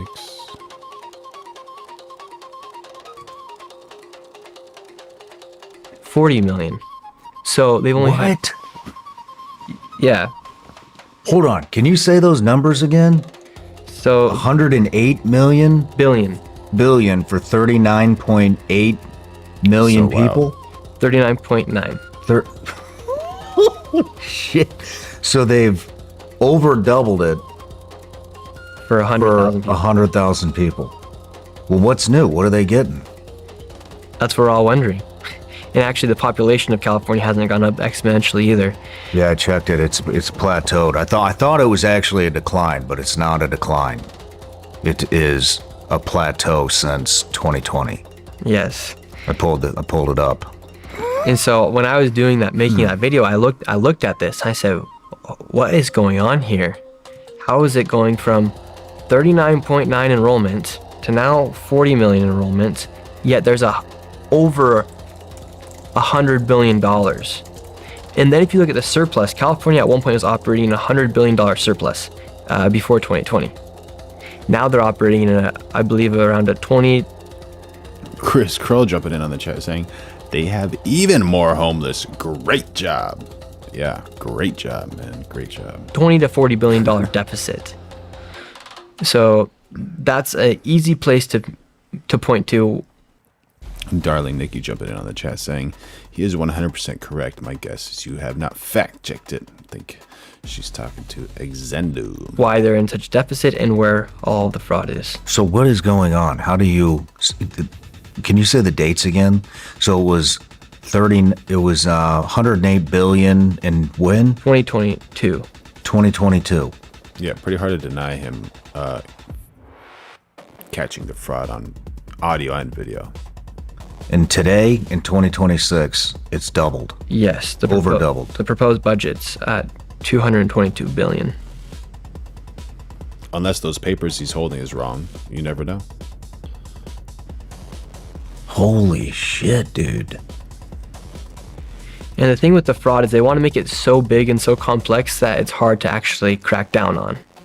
And so when you have that much money going out to these locations, going out to these hospices, going out to these home health cares, it makes it very hard to crack down on. Because how do you, like, the web's so deep at that point. Like, there's so many hands that are involved. How are they doing the fraud? So hospice and home health care, like the most valuable thing to somebody over the age of 65 is their Medicare beneficiary number. And that's even more valuable to a fraudster than a credit card. So they get the medical beneficiary numbers of these people and then they start enrolling them into hospice. And once someone's enrolled to hospice, a lot of people in California don't even know they're enrolled into hospice until they go to the doctor and they need a surgery or they need an appointment and they say, well, we can't help you. You're enrolled into hospice. So then what happens? So these people... So basically their identity's stolen. Yes. Somebody puts them in the hospice program. They need a surgery. They can't get a surgery because... They'll be denied. How many people have died because of this? I don't have the exact numbers on that, but I imagine a lot of people get to the doctors and they're like, wait, I had no idea it was on hospice. CBS even reported on it. I mean, what if it's a medical emergency? They're on hospice. You're having a fucking heart attack. You're on hospice. Or an aneurysm. Or... Holy shit. So it's very dangerous, actually. I mean, my grandma, when she was dying, they put her on hospice. And basically that means they're just going to give you morphine if you're not feeling good. Yeah, that's towards the end of the life. That's like when you're in hospice, you have like 2 or 3 weeks to live. And you're supposed to take care of them, wash them and administer those liquid M-word and all that. They're going to like treat you, but they're not going to stop you from dying. Like they're not going to do some last minute procedure to make sure you stay alive. So is hospice, what is it? Government aid? What does it cover? So it's underneath Medi-Cal, but it's literally just like, hospice is just like home health care to ease your dying. That's what I thought. Yeah, so there's hospice and then there's home health care, where they then actually do stuff to help the person stay alive. It sounds like a really easy thing to fix. Just verify who you're sending the money to. Hey, is so-and-so here? No. Okay. Well, the problem is they then get these like little offices and they just do the billing. They don't have the patient inside of a hospice because they're going out to the homes. Sometimes they have a hospice where the patients can go there. So Barack Obama reveals that Donald Trump has caused genuine tension in his marriage to Michelle. And it frustrates her. Oh my gosh. Frustration. So the Obama story is actually more human than political. The article says Barack Obama is still feeling the pressure of being the Democratic Party's unofficial elder statesman.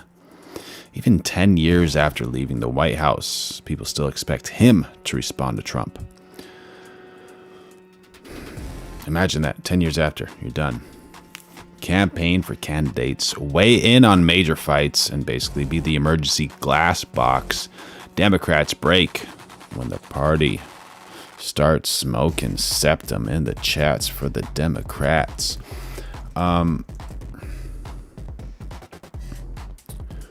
And Obama says that pressure creates real tension at home. Michelle wants him to ease up, spend more time with her, and actually enjoy life outside of politics.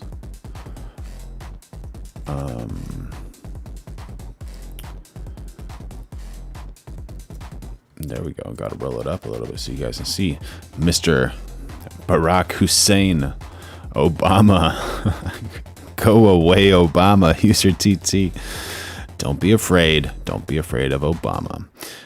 Which is fair. Imagine leaving the White House and still getting texts like, hey, bro, democracy is on fire again. Can you cut a quick ad? So the deeper issue isn't, well, it is this. Obama doesn't want to become a full-time political commentator, right? He seems to be saying, if I react to every headline, I stop being a former president and become another guy yelling at the screen. And honestly, America already has enough people yelling at screens. Half of YouTube is just men slowly becoming weather sirens, right? So the real story isn't just about Obama versus Trump. It's what happens when a political party can't stop looking backward for leadership while the country keeps moving into a much louder, uglier, faster political era. Yeah, give me some of that Democratic stuff. Allegedly. We try to cover all sides. Canceled. Because most of these people are on their deathbeds at their home. Okay. And so it's very hard. Okay. So if you do have that medical beneficiary number, it's super easy to make it look like you're doing stuff. Willie Wallace couldn't hear me. He was yelling. There you go. Make sure y'all like, subscribe, turn on those notifications. Going live every day of 2026. Become a member. Throw in a super chat if you want. Because it's just a piece of paper that you're signing off and sending to the state, and then they send you the money from Medi-Cal. Okay. Or from Medicare. I thought hospice was actual centers. No. That's why they're able to get away with it. Shit. And that's how they get the medical beneficiary numbers. Then they can just bill people without them even knowing. How'd you figure this? How did you figure all this out? Well, after my Minnesota video, it surged the country to go look for fraud. Mm-hmm. And I was kind of nervous to tackle California because I was worried, okay, if I post a video, Gavin Newsom's probably going to try to sue me. Because Dr. Oz went and did it. He's the head of CMS. So he went and showed that here in California, there's 1,000% increase. Yeah, that purple one is you're the one that messages a lot. So you're the number one messenger. You have 650 XP, and then Diver has 550. Humongous has 507. Cali Chica has 300. So the more you type, the higher your thing goes. Hopefully that makes sense. And these hospices, Armenian and Russian mafias are running these hospices. And so I knew there was something there because literally the head of the CMS is going there and talking about that.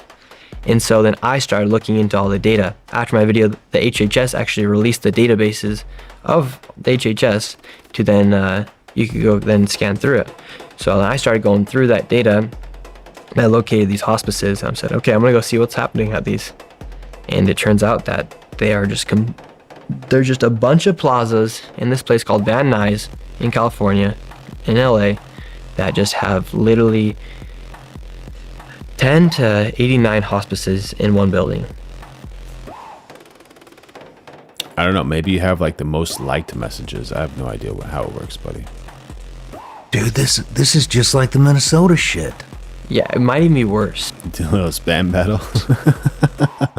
Because 1/3 of the hospices in America are in LA County.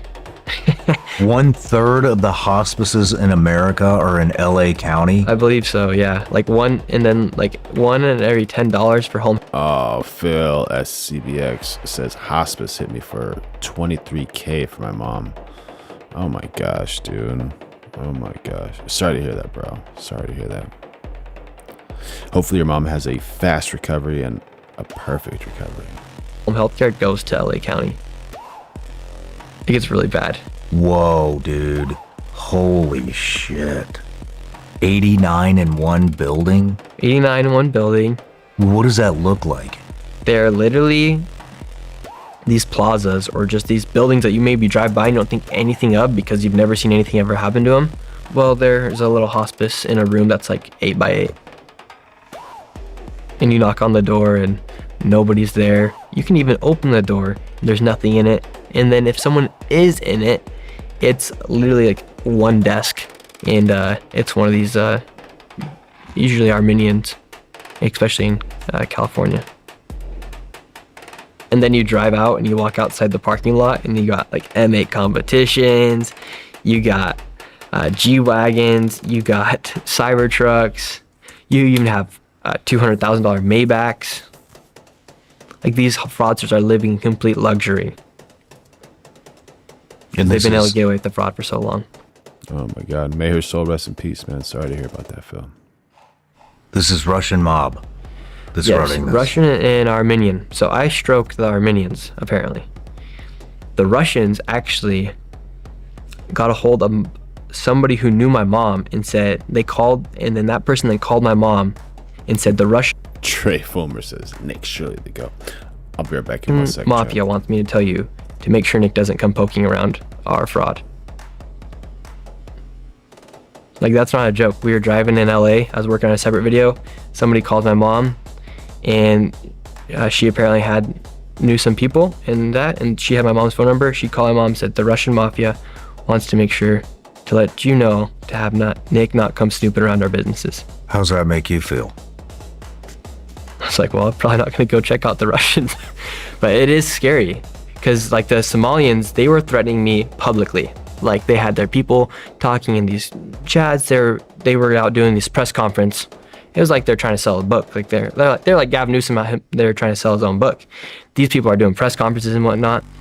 The Armenians and the Russians, they're a lot smarter than that. They're not going to be doing these press conferences about trying to protect their fraud. And so they're going to work in a lot quieter way. So that was very scary when my mom did get that phone call. How's your mom take that? Like, now we're not like used to it, but it's like, hey Nick, we need to be cautious, which isn't fun. Shit, man. That was a little crazy, not gonna lie. Yeah, that's serious. Yeah, that was serious. I mean, that's serious. Because, I mean, these people, like, we talk about like the mafia or gangs, like, it's real. Like, there's certain parts in America where mafias or gangs do have control. But you don't see it as blatantly because they're not rolling around like armed gangs in a favela. It's more so like, these are the people who take command and everyone knows it, and it's just kind of how it's been, and they can kind of blend in. Man. Well, it's out now. Yeah, it's out now, so hopefully nothing happens. Sheesh. Have you talked about this anywhere else? No, you're the first one, actually. Oh, great. This is great. No shit. Yeah, that was intense, honestly. I really, like, that night I was just sitting in my bed just thinking, yeah, the Russian mafia knows, like, we're on to them, or that people are on to their scams and their fraud, and they're literally making phone calls to make sure I don't come snoop around the fraud that they've been able to get away with for so long. Damn. But you've been talking about this pretty openly. I mean, it popped up on my radar. Yeah, because I mean, I'm doing a public service to the country to try and expose fraud wherever it may be. And I don't care if you're Russian, Armenian, Somalian, American. Like, if you're committing fraud, you're stealing from hard-working, legal taxpayers. Right or wrong, 100%, right? They're trying to put that bill on this man. $10,000 fine if you do that. Goodness gracious. Goodness gracious. Come on, y'all. How are you going to make America great again if you're going to pass this bill with the fraud? So, either stop committing fraud or you're going to get exposed. So, what is that? How long ago did you expose this? The Minnesota or Armenia? No, the California stuff. I filmed that back in February. February? Yeah. What has the response been from everybody else other than the mobs? Gavin Newsom, he posted a photo of me snooping around, an AI-generated image of me snooping around daycares, trying to depict me as like a pervert, putting like 10 cameras on me. I saw that. Where are the children? The overall response, though, has been a lot more positive compared to Minnesota, because people are realizing, oh, this is like a systemic problem here in the United States. This isn't a right or left issue. Like, each one of these tax dollars... There you go, random goonsing. I'm king of D's dish, then. That's a funny little turnaround, man. You're like completely disliking it, and then you're like, no, I actually like it now. Is our tax dollars. So the response has been, I'd say, even better, because people are now seeing like, oh, okay, this is like a big issue. Ooh, Willie Wallace guy saying the Cuba kidnapping seemed a bit exaggerated. If they wanted to take him, they would have absolutely easily, right? Yeah, I mean, I remember last time, I think it was last time you were here, there was an estimated $600 billion in fraud in the U.S. alone. Yeah, 3 to 7% of each tax dollar goes towards fraud here in the United States. How much? 3 to 7%. So that means that each American is working 25 days out of the year to pay. Eric, are you talking about Nick Shirley? Rage Bait? Kinji? Pay a fraudster. I think he's still alive, because he said if you see this on May 5th, then or after May 1st, then I'm alive. Wow. Has there been any response from the California government on this? Other than you running around with a bunch of cameras? They're trying to act like Gavin Newsom did this and that to stop hospices, I think like back in 2021. But the problem is, you can go and sign something, but if you don't actually stop...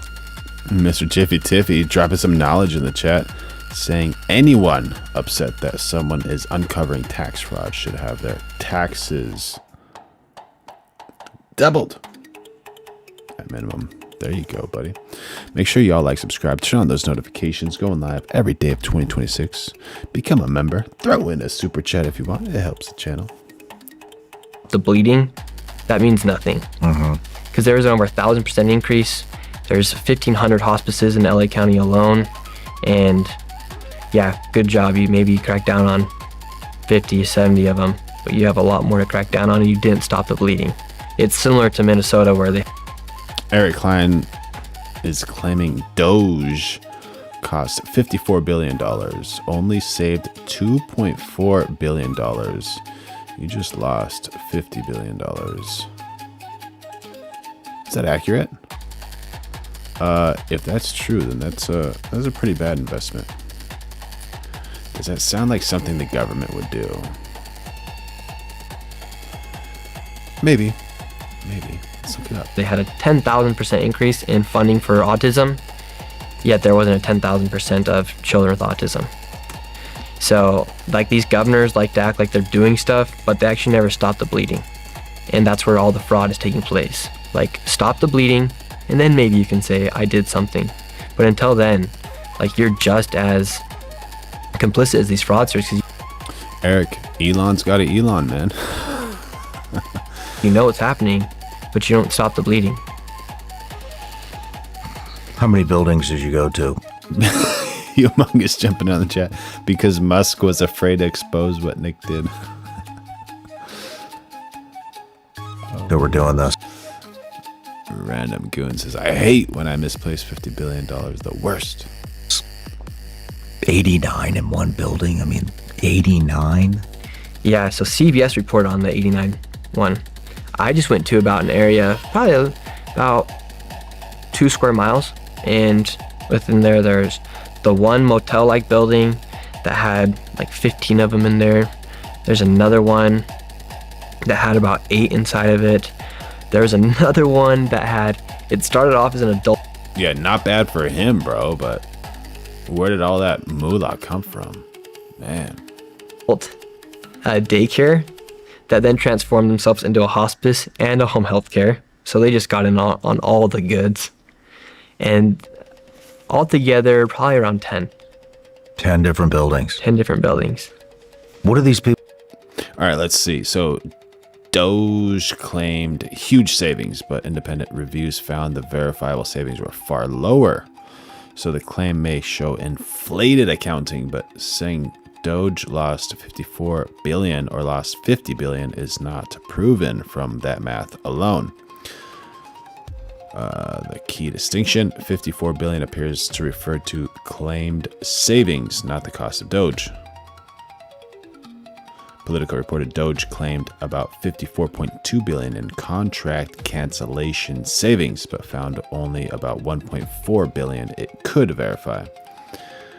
Wall Street Journal analysis earlier found Doge's listed contract savings could be close to 2.6 billion, not the much larger claimed figure. AP also reported that nearly 40% of canceled Doge contracts were expected to produce no savings because money had already been obligated or spent. So you might be mixing the idea correctly. Doge savings claims were heavily disputed, but the wording is incorrect. So the claim is close in spirit but sloppy in math. Doge didn't necessarily cost 54 billion. The issue is that Doge claimed massive savings, but independent reviews found a much smaller verified number. So the stronger point is, were the savings real or was this accounting theater? But thank you for the chat. People saying to you when you bang on the door, when you approach them, do they speak English? Some of them do, a lot of them aren't there.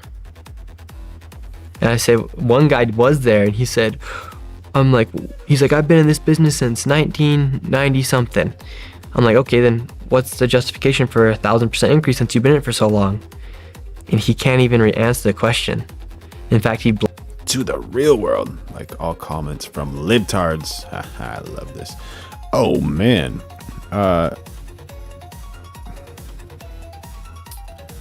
To the real world. If you become a member, you can type septum, and you can represent the libtards, bro, with a septum ring. And if you want, you can type MAGA, you get that MAGA hat right there, buddy. We got Trump, right? We got Trump _ Trump, bam, you got that Trump. Oh, humongous, a little faster than me. So yeah, everybody, we're going live every day of 2026, so make sure you like, subscribe, turn on those notifications, become a member, throw in a super chat if you want. Blames Dr. Oz. He blames Dr. Oz. Yes, he blamed Dr. Oz, saying that he was making all these allegations, and he even blamed Dr. Oz for being fat. That was pretty funny. In the video, the guy's like, I bought Dr. Oz pills and I'm still fat. I'm like, oh, so you're fat because of Dr. Oz? He's like, yes, because of Dr. Oz. Wow. No matter where you're watching the Sean Ryan. There you go, man. There you go.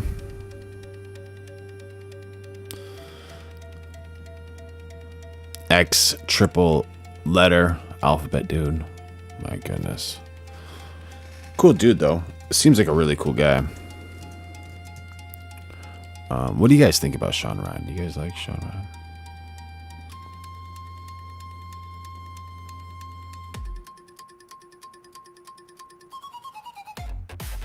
Oh, Eric Klein says my cousin worked for Dr. Oz. Awesome, dude.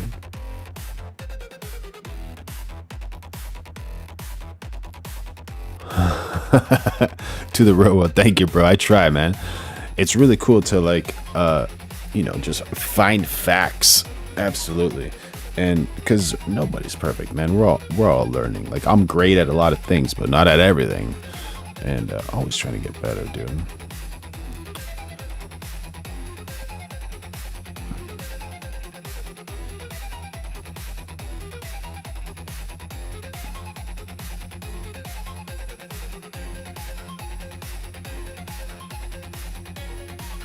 Yeah, Doge made some waves, man. Doge definitely made some waves.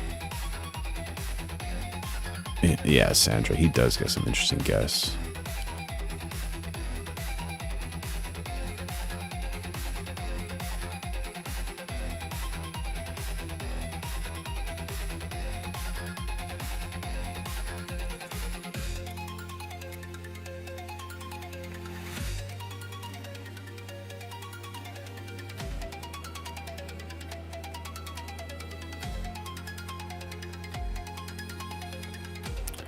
Just in case you guys don't know about this, there's a lady who has more experience than you,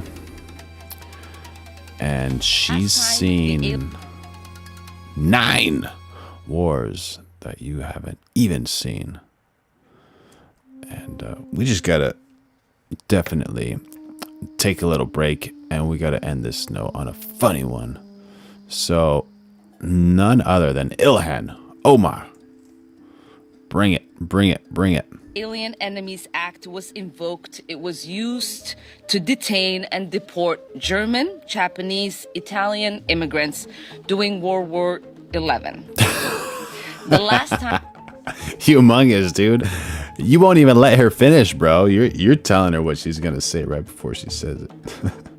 Make sure y'all like, subscribe, turn on those notifications. We're going live every single day of 2026. And I love you. The Lord loves you. Throw in a super chat. Become a member. Yeah, we're always going on. We're going on around this time. So this time a little earlier, a little later, around there. We just make it work. And we're developing the best community online. So happy to be here. I love every single one of you. And if those haters just keep on drinking that haterade,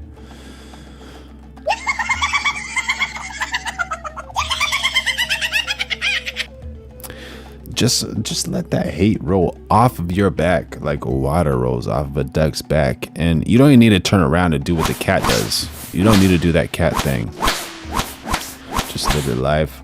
Stay focused, stay dedicated, follow your dreams, and consistency makes such a big difference. And you can do wonders. You don't even know how amazing your life can be.